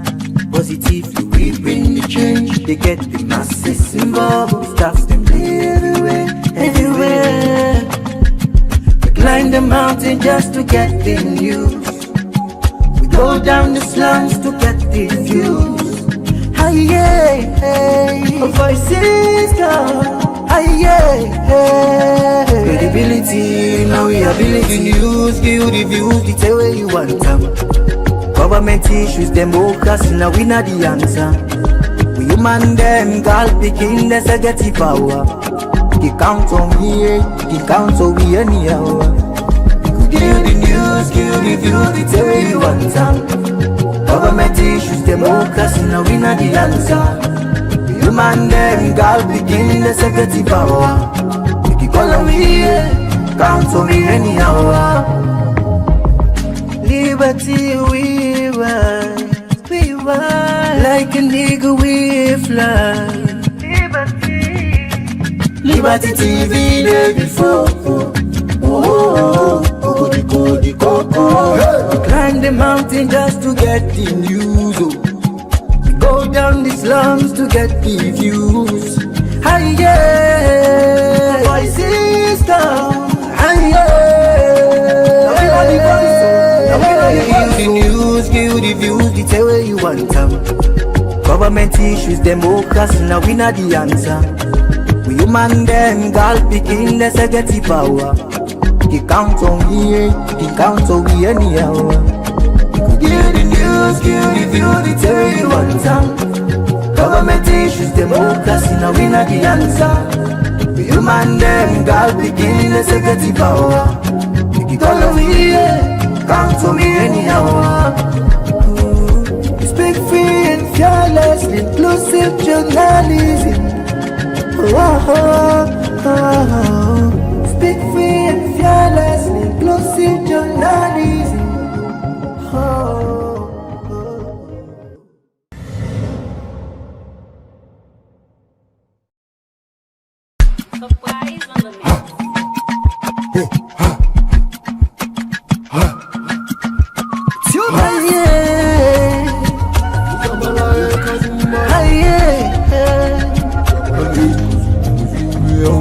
For the news we dey around, log into Liberty TV online.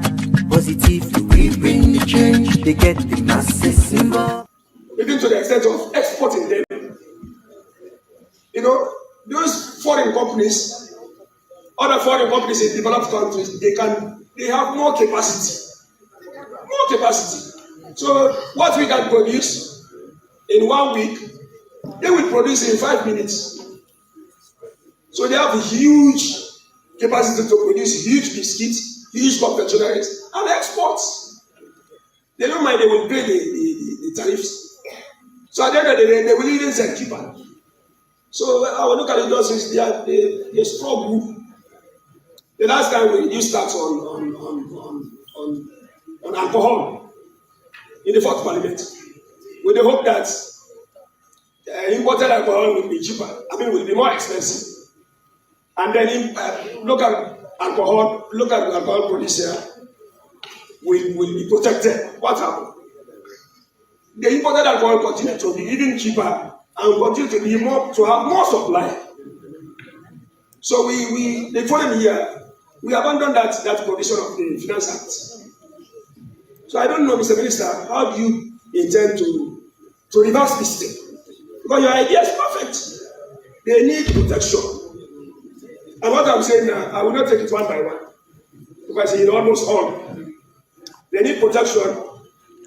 They need to be protected from unfair competition. you know. But you need to tell us what do you have that is new? What do you have that is new and that can take care of this unfair competition? That can support this unfair competition by way of tax regime, by increasing tax on imported biscuits and confectionaries to allow Sierra-Leone-made goods to thrive. Mr. Speaker, honorable members, as I said before, unlike the previous company, this one, there's tax exemption. There's provision for tax exemption, but with a timeline. Tax exemption for machinery, for importation of machinery, is for 5 years. Tax exemption for GST, 5 years. After that, it is expected that you should have got your base now. You should have got your markets, you should have got your customer base, everything, you know. So it is distributed 5 years. For GST, 5 years, 3 years. As low as 3 years. I think that is fair enough. But I'm afraid of one thing. I don't know, Mr. Minister, if there can be an opportunity to this problem. Identify those areas we were talking about in the 5-star food industries. Identify the areas to the minister so that we pass that particular one with reservation that those issues are corrected. Yes, I will come to that. This one, this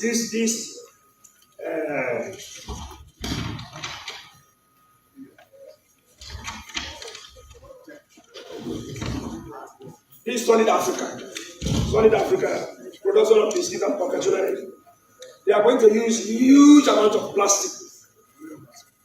They are going to use huge amount of plastic for packaging. You all know that packaging biscuits, that means coffee, chocolates, bonbon, it involves plastic. So Mr. Minister, is there an alternative? Technologically, is there an alternative to packaging biscuits and all these confectionaries? Otherwise, look at industry producing plastics internally. You and I know the proliferation of our streets now, our waters, our drainages with plastics everywhere. You know, I think the world is moving from plastic free to this, how do you call it, single use. There is something single use. It's paper. There are certain things, once you use it just disappears. It cannot survive for the next 1 week. Some packaging materials, once you use it, it cannot survive. It cannot survive water, it cannot survive rain, it cannot survive even hot weather. For even 1 week, it will just decay. You know. So, but plastic can survive for more than a lifetime. Even more than a lifetime. And this one involves plastic.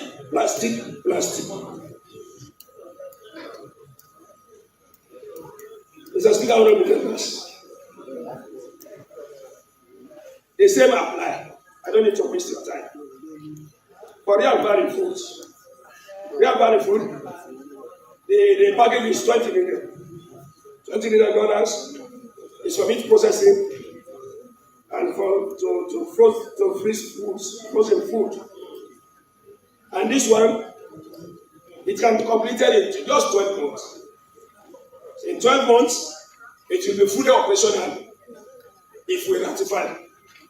Just after ratification, within 12 months, it will be fully operational.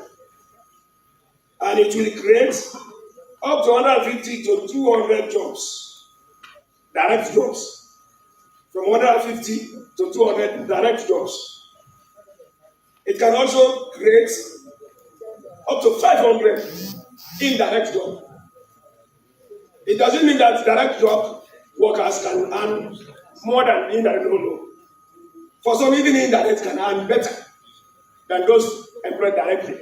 So in other words, the employment package is like 500 plus 200. So it's almost 700 direct and indirect jobs. So if youth of this country, both male and female, have that opportunity, I think that's a good number. Instead of just roaming the streets and taking drugs. So, Mr. Minister, we commend you for that. Mr. Speaker, honorable members, the rest apply. There is no issue.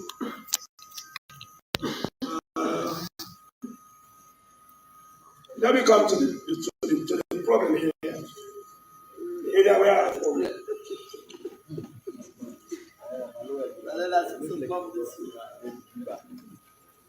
Okay, before that, there's no issue. Thank you. Let me come to the problem area, sir. The problem area is 5-star food industries. 5-star food industries is responsible also for food items, Maggi, milk, chocolate, almost the same. Almost. But this one, the key product is Maggi. Maggi of all types. And you and I know, as we speak now. We have over 20 varieties of Maggi. So that is the main product. But the company intends to produce other food items as well, like milk and others. And the budget is $15 million. But later, it intends to grow up to $25 million profile. $25 million. The agreement time is 10 years. It's 10 years. So one, no provision for renewal. No provision for renewal. And in fact, this one will leave and read. So you will interpret. That is no means standing. You will tell me if you can accept that one.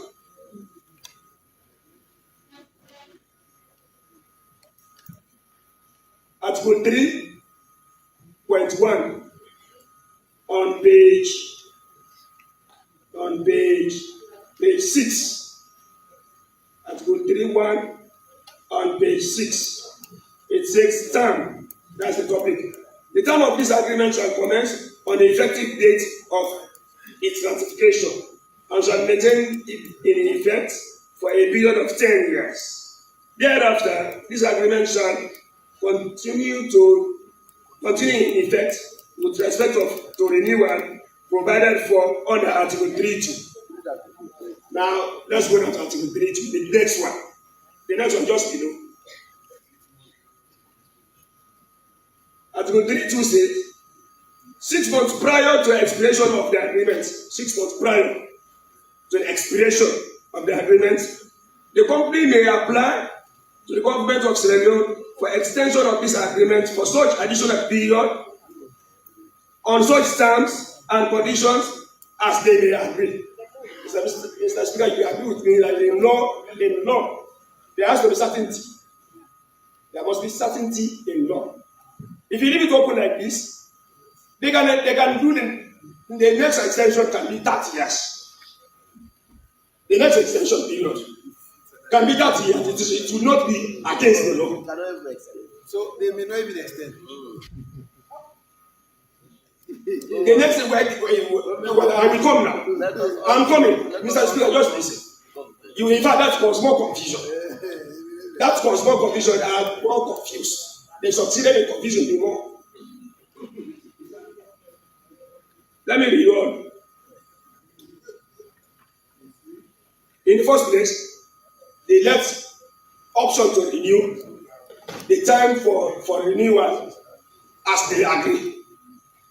While the standard is there to be a number at the option of the parties. At the end of that time, that will guide governments. If situation does not warrant renewal, or the renewal is not in the best interest of the people of this country, government represented the people can take appropriate action.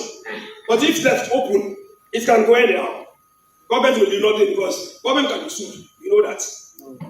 If any action, government will sue and they will use this agreement. See, where the term of this agreement is not extended pursuant to this article, the company shall continue to its commercial production at targeted levels for the remaining term period, notwithstanding any extension that both parties may agree upon the term of this agreement, and will always be interpreted as a fixed term agreement and not a indefinite term agreement. If I just confused. But when I say fixed term, you will not even talk about possibility for renewal. The man can cancel after the expiration.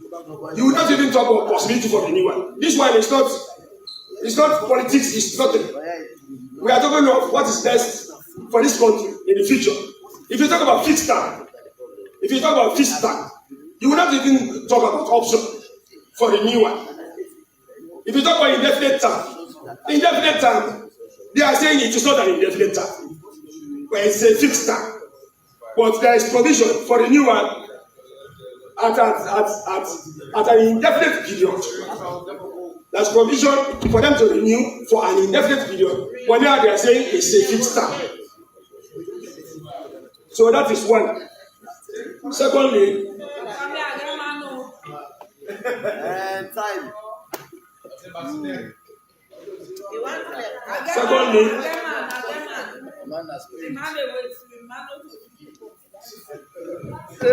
Mr. Speaker, honorable members,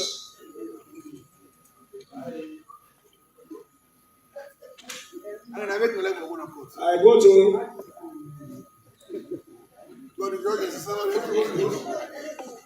page. For those who have the copy, follow me to page 10. Page 10. Page 10. Let's start from paragraph 5. Paragraph 6.5. Paragraph 6.5 at the top. So check the numbering.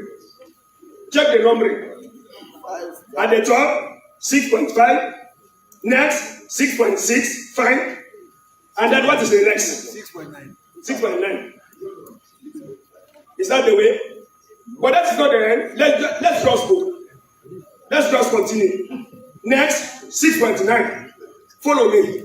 Just check. Next, 6.9. Next, 6.10. Next, 6.8. Next, from 6.8, next, 6.11. But that is not material now. No, how can you say that? How can you say that? How can you quote in court as it is right now? Because by the time you quote, your reference will be different from your points you are about to make. And that is not even the end. It is not even the end. It is not even the end. Look from 6.8. It's over 7. Wrong number. 6.8. From 6.8, the next is under equals levy is 6.11. 6.11. Now still follow me. Honorable Deputy Speaker, please follow me. Next page. Next page.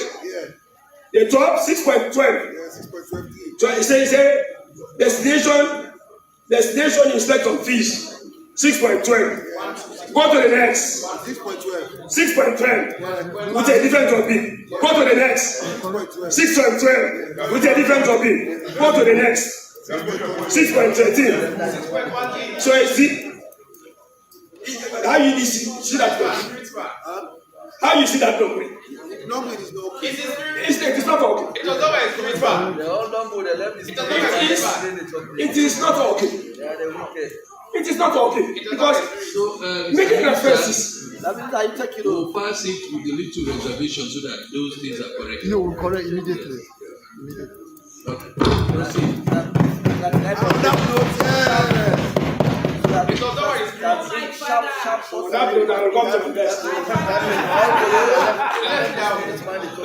This agreement is Rob 10, the last one. To me, that's the best agreement. the best standard. And you know, when I read this one, that a cement factory is about to come to this land to end the monopoly. I think if we produce cement locally, with my own level economics, the supply will outweigh demand. The supply will outweigh the demand. And when there is more supply of goods, the price will naturally fall. That's my own level economics. It will fall. So how can you expect an MP like us from this side to say no? Can we say no? No. We cannot. So that's an area that Mr. Minister has done very well. You are very smart. I knew you even before I came to Parliament. I know you are very smart. The program is $25 million. $25 million, they have potential to grow up to 40 million. Up to 40 million. The first phase, in fact, this one is so fast, but they intend to come with cement dust.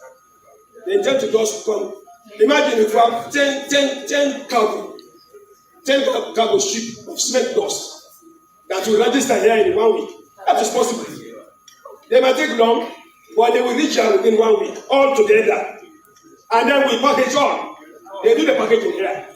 While they do that, they are also making plans to do the real manufacturing here instead of importing cement dust. So by the time they start to manufacture cement dust, they will get cement dust here and package here. I cannot even imagine the employment rate. I cannot even imagine the surrounding communities in the effect of cement. Cement will be next to nothing, especially for surrounding community under corporate social responsibility. A smart school teacher, head of school, can just come say, can you please help us with 100 pounds? We want to close some of these sponsors in our classroom. It will be very easy. So we are fully in support of this one. It can be completed within 6 to 9 months. As short as that. Yes, 6 to 9 months. It is complete. Kudos to you, Mr. Minister. The agreement is 10 years. The agreement is 10 years, but it has a renewal period of 5 years. So you see how the startup should be, unlike the other agreements. Mr. Speaker, honorable members, on that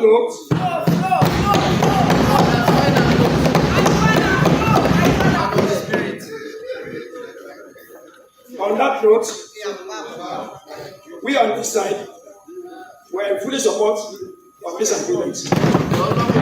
With the exception of the reservations made for the other company. Apart from that, for the rest, we fully urge this house to ratify. Thank you and God bless. Yes, leader, please be very brief. Very brief. Mr. Minister and the clerk, take note. We are approving with the relevant reservation. Thank you. One correct those. Thank you. Thank you very much, Mr. Speaker. Thank you very much, honorable members, for the contribution. Thank you, Mr. Minister. Of course, these are progressive companies serving this life behind. We are looking for companies like this that will move us to the next level. Thank you, Mr. Speaker. I'll begin to look at the document from the rope. Yes, the rope said.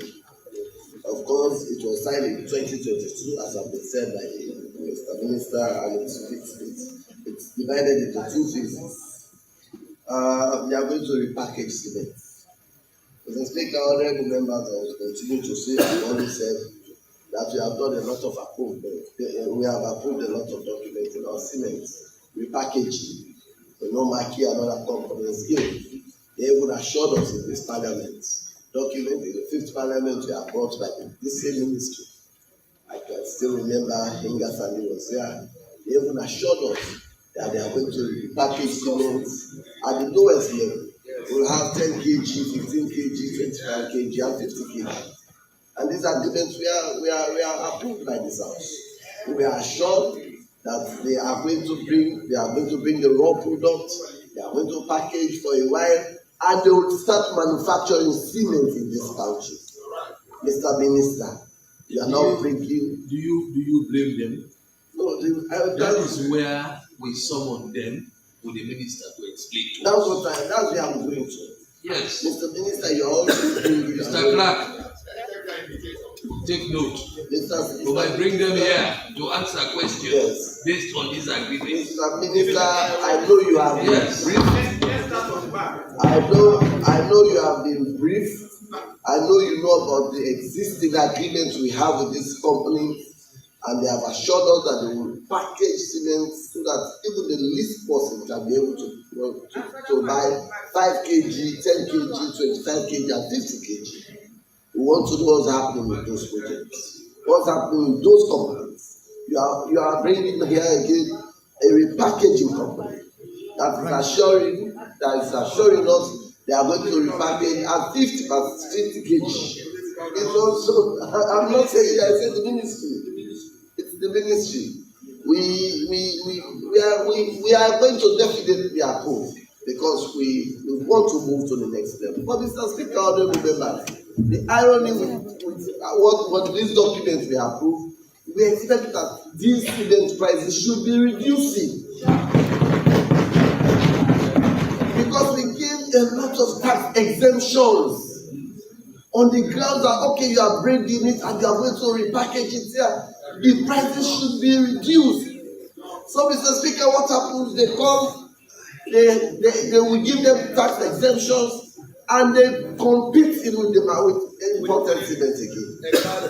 At the end of the day, we don't see the competition that, okay, we are giving you these tax exemptions. Now today, all imported cements, they are at the same level. The same price, 230, 220, same price. Even those we are given concessions too. They cannot say, let us reduce our price to 250, and the imported ones that have no tax exemptions should sell at 250, 225 or 230. So that we have an option. So, Mr. Minister, please, we are expecting that companies that we are giving concession to, that we are granting tax waivers to, they should not be selling the same prices with those that are importing without no tax waiver. We want to see the competition in the market. We want to see what value they are adding. But what they do, they come with this agreement, we approve them, and they begin to import. They don't even bring the raw material. They import the cement 50%, 50 kg. Most of the time, that's what happens. But what they do, they use these waivers for other purposes. So please, Mr. Minister, please, we know they are going to build grinding mills here. Please, let us see the difference. In the next few months, we'll call on you to ask you, where are these people? Let us see the difference between those we are going to give tax concession to and those that also have tax concession. Let us feel it in the market. Because when we now see the difference, that if they come and begin to sell at 200, 190, and those that do not have concession selling at 230, then we have an option we have to buy. So please, the fact that we are supporting this agreement, we should also feel the effect. The citizenry should feel the effect of this agreement. So, Mr. Speaker, honorable members, for the 5-star food industries, of course, it's also very good, Mr. Speaker. Today, Mr. Speaker, honorable members, they are going to produce Maggi cubes, shrimps, chicken, beef, etc., seasoned powder, different flavors, Cerelac milk powder, chocolate powder, and spaghetti. Mr. Speaker, we also want to feel the difference. Of course, most of these products are imported from either Europe or China. But today, the fact that we are having a company that is producing here, and we are also giving them tax waivers, tax exemptions, can we feel the difference? Or are they going to compete with imported food items? Mr. Speaker, we are in this parliament, in the fourth parliament. When we gave brewing a lot of exemptions on the ground that our locally brewed drinks should be cheaper. That was the period when they started manufacturing music. We gave them. They said, okay, they will now even increase taxation on the importation of foreign drinks, imported drinks. So, do you know what happened, Mr. Minister? Few months down the line, music was competing with Guinness, with imported Carlsberg and Beck's. So then they are competing, even with all of those gratis we gave them. They are competing. So when we bring agreements with the commission responsible for trade, let us also follow up. Let us also follow up. Yes, we can be benefiting individually, but if we follow up, we can benefit individually and collectively, the state will benefit. Because we can remind them the contract is ours, the ministry is under our supervision. We should remind them that we have a contractual agreement with us. That they should not come, they use the concession, and the worst that happens, Mr. Speaker, honorable members, they use some of these tax waivers to even import other businesses that have no relation to what they are manufacturing. So I would please want to appeal to the Committee on Trade. You should take your rightful position in state governance. Because if you don't take your rightful position, they will pass all of these agreements and they will benefit and the state will suffer. Ordinarily, I can benefit, but let us ask the necessary question. Mr. Minister, please, you're a young man. Please, the committee, please. He's a young person. Please.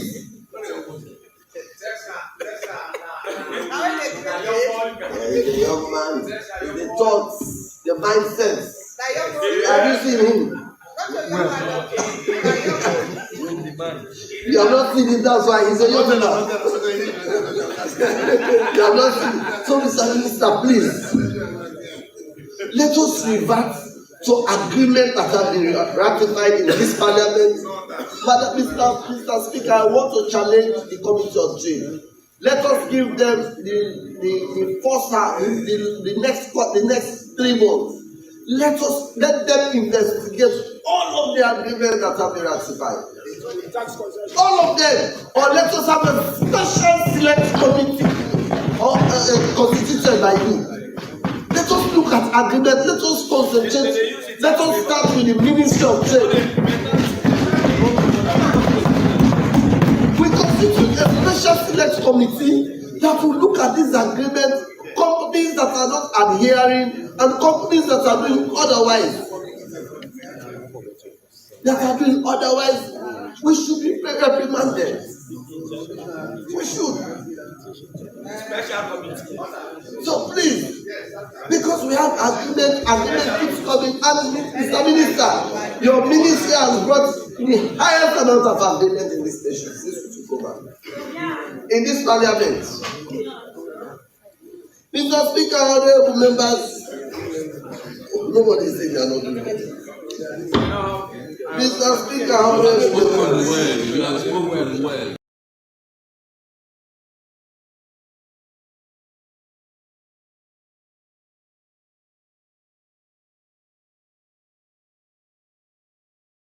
The real value food, Mr. Speaker, is a 20 million initial investment. They want to build state-of-the-art meat processing and frozen foods production plants. Mr. Speaker, that's also very good. But Mr. Minister, I will still continue to say they should not compete When once they start production, they should not compete with those that are importing. They should not compete. Today, all prices are flat rates. All prices. If you got the cost of frozen chicken, it is same all over. Even these ones that we are approving. So let there be the difference. Let us have an opportunity to say, this is our own company. This is made in Sierra Leone. This is manufactured in Sierra Leone. And let us know we have an option. It is either we want to buy the imported ones, or we have an option of buying the Sierra Leone products. When you go to countries like Ghana and other countries, it is even when you go to their supermarkets, it is stated made in Ghana, and prices are different. It's not just for us to come and state. The prices also should speak. You should not sell the same price made in Sierra Leone product with the same price made in China. There should be a difference. So it should be optional. Mr. Speaker is a big man in this country. If he wants, he can buy the imported one. Honorable Bash is a small, I can buy made in Sierra Leone, but it's the same product. So, Mr. Speaker, but if you look at the real value, you have noticed you have even extended the duty for 10 years. How can we? Look at 5.2.1. All other companies, the duty you have negotiated with other companies is 3 and 5 years. Don't let us also bear in mind that these are profit-making institutions. They are making profit. So we give them an opportunity of 5 years so that they should be able to stabilize. When once they stabilize, they should be able to pay taxes to government. Mr. Minister, will pass the agreement, will approve it, but you do all of those corrections before you are given the certificate. 10 years possession. You do all of the corrections, you sign before you are given the so certificate. It's 10 years. Don't forget. The entirety of the period that they this contract is. So, Mr. Speaker, honorable members, please. Mr. Clark, take note. In few months, we'll ask you questions. We want to see the made in Sierra Leone food products, the made in Sierra Leone, the package in Sierra Leone cement, and let us see the difference in prices. Because the only way we can appreciate our citizens, the only way we can feel comfort as representatives is when we feel the price difference. Let us have the made in Sierra Leone or manufactured in Sierra Leone and those imported, let us have. Because all of what we are passing now, we give them a lot of concession, less labor cost, so we should feel the difference. But let us not have a situation like it happened in 2014, when we gave Brewery a lot of concessions. In less than 6 months, they were competing with the imported drinks. And today, if you notice, Mr. Minister, you know this under your ministry. Today, you have more of imported drinks than even our home drinks. More people drink more of those drinks because even the quality reduces. So please, so as we are passing this agreement, let us also concentrate on the quality. The quality. It is not just for you to come and produce in Sierra Leone. We should also maintain the quality. And the Ministry of Trade, thankfully, the Standard Bureau is still under your purview. As I am, Mr. Minister, I think the Standard Bureau needs to up their game. In this nation, we have so many substandard goods in this country. Expired goods all over. They are not fit for purpose. Please, let us entrench our Standard Bureau. They need to do more. Thank you very much, Mr. Speaker. Yes, Mr. Minister, 5 minutes.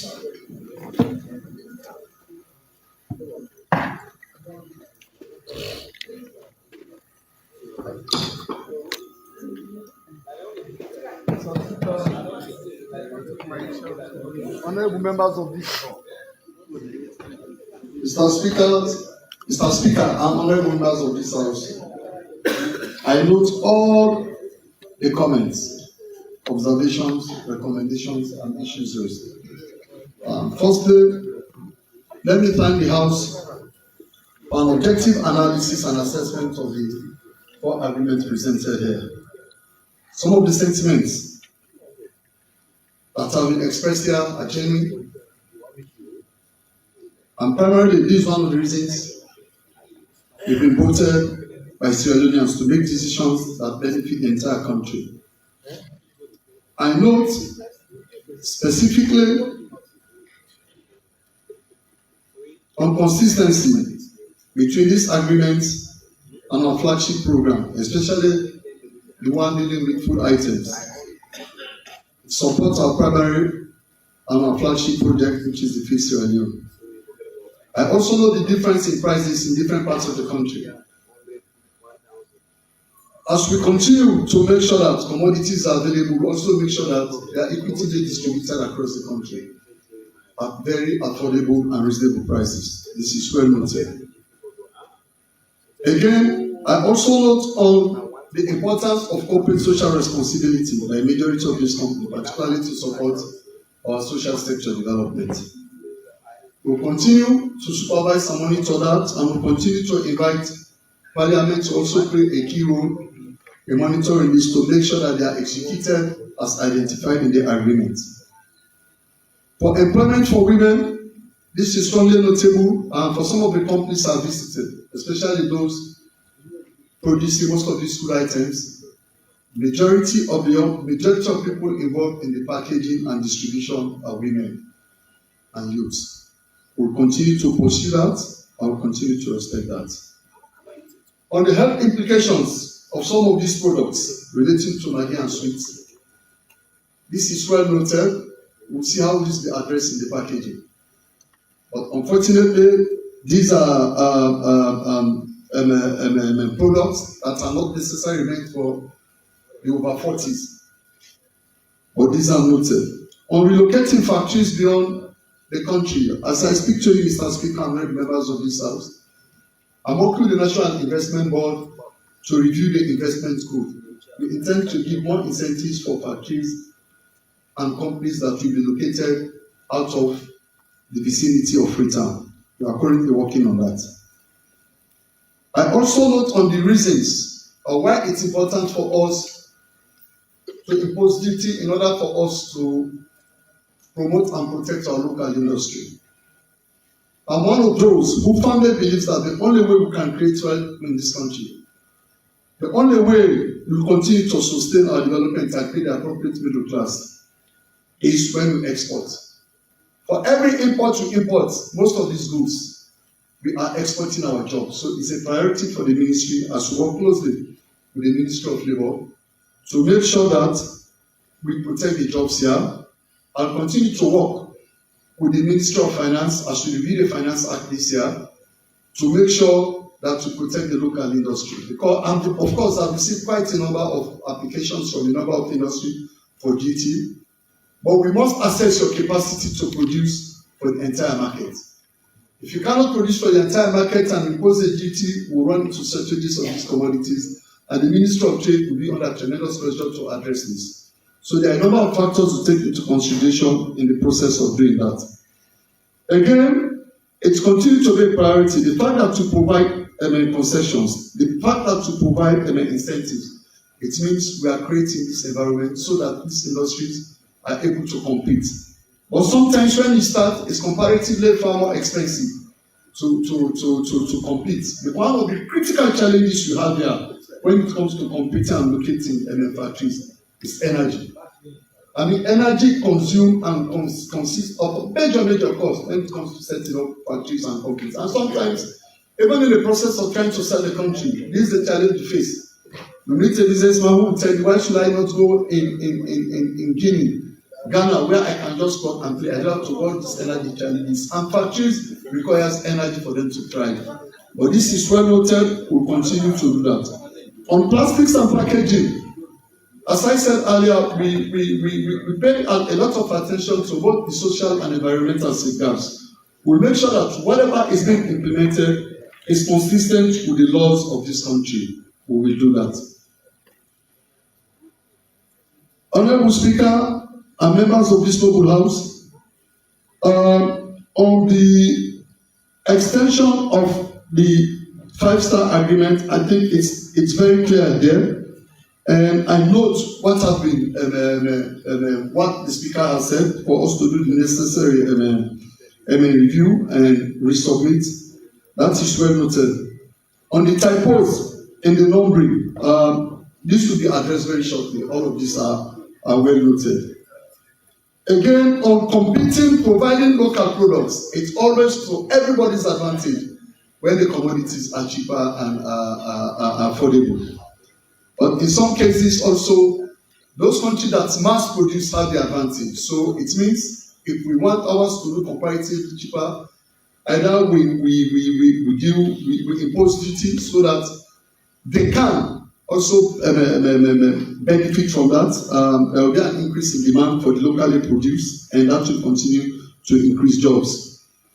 On cement, honestly, honourable Speaker and honourable members of this House, I note there have been repackaging, and that is exactly what the various agreements agreed on. I can assure you that we are now moving from repackaging to grinding. And before, hopefully, the end of the year, we'll have at least 2 or 3 factories that will specifically focus on grinding. And once the competition increases, the prices will automatically drop down because the supply will increase in the market. And I'm convinced for cement, in the nearest future, we are in a better position to be able to export based on the capacity of these companies we expect to open very shortly in country. Again, in terms of the prices, I also want us to note there are 2 different brands of cement. You have about 42R and 32R. Because they are slightly different, this affects the difference in prices. So that is the case here. For Leocem, Leocem primarily produces 32R cement. If you want 32R, you have to you have to make a special request for that. So we will continue to monitor that. And again, I note all the details in this agreement. The only way we can determine success is if we continue to monitor what we have agreed in this agreement. Again, honestly, as a ministry, we'll do the day-to-day work, but also want to implore this House to help us and support us in carrying that responsibility out. We are always available and we provide all necessary information or whatever logistical support that is required to carry that, we will do that. In conclusion, I note the challenges we face, and with Standards Bureau, I still recall when I came from Vancouver here, the critical question that was posed to me as when I was nominated to be minister was, how will I manage how the ministry will manage the proliferation of substandard goods?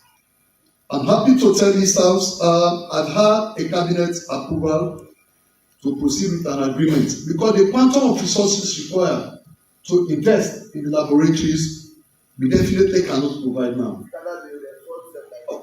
Also, what we intend to do is to do a PPP. We are part of that. Cabinet has given me the approval and have worked on an agreement which hopefully will come to this House definitely by the grace of Allah before the end of the year. It will be a PPP, and some of the core elements involve improving the standards of the laboratories. I mean, there are certain trade agreements we are not able to benefit from simply because we do not meet the minimum international criteria to export certain products we produce in this country. And we do have the labs to be able to tell us and determine that. And in some cases, if even we want to make arrests as a ministry, we struggle because we don't have the science to back us up in some of these commodities. So I want to heartily promise this House that we'll hopefully bring this agreement before the end of the year, that to strengthen the capacity of the Standards Bureau to execute its laboratory function as a country. Honourable Speaker, honourable members, be it resolved that the Honourable House here ratify the following agreement which were laid on the table of the House on Friday, 31st July 2026. The agreement between the Government of Sierra Leone and Solid African Manufacturing Limited, SAM, agreement between the Government of Sierra Leone, the Government of the Republic of Sierra Leone and Real Valley Foods Limited, dated March 2026, agreement between the Government of the Republic of Sierra Leone and Five Star Food Industries Sierra Leone Limited, Freetown, dated February 2026, and finally, agreement between the Government of the Republic of Sierra Leone and Roxanne Sierra Leone Limited for establishing a clinker grinding and cement manufacturing plant at Kisii, Freetown, February 26.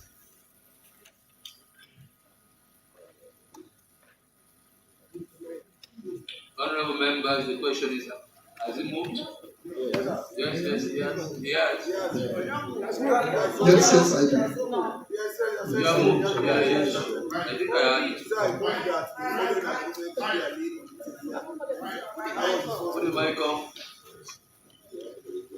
Honorable members, the question is that this Honorable House ratifies the following agreements as stated, which were laid on the table of the House on Friday, 31st July 2026, with the agreement between the Government of the Republic of Sierra Leone and Five Star Food Industries Sierra Leone Limited, Freetown, dated February 2026, approved with reservation to review relevant provisions in line with the issues raised by Honorable Daniel Kruma and Honorable Bashiru Siliki in their debates. All those in favor say aye. Aye. Those against say nay.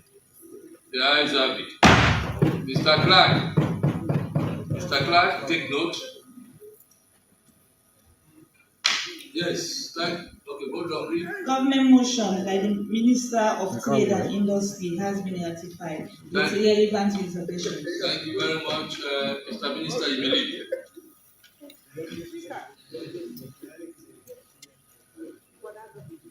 Yes, and Mr. Minister, you have to stay. We have another issue. You have to stay. Yes, sit down here. We have another issue, and very serious one. A very serious issue that is on floor.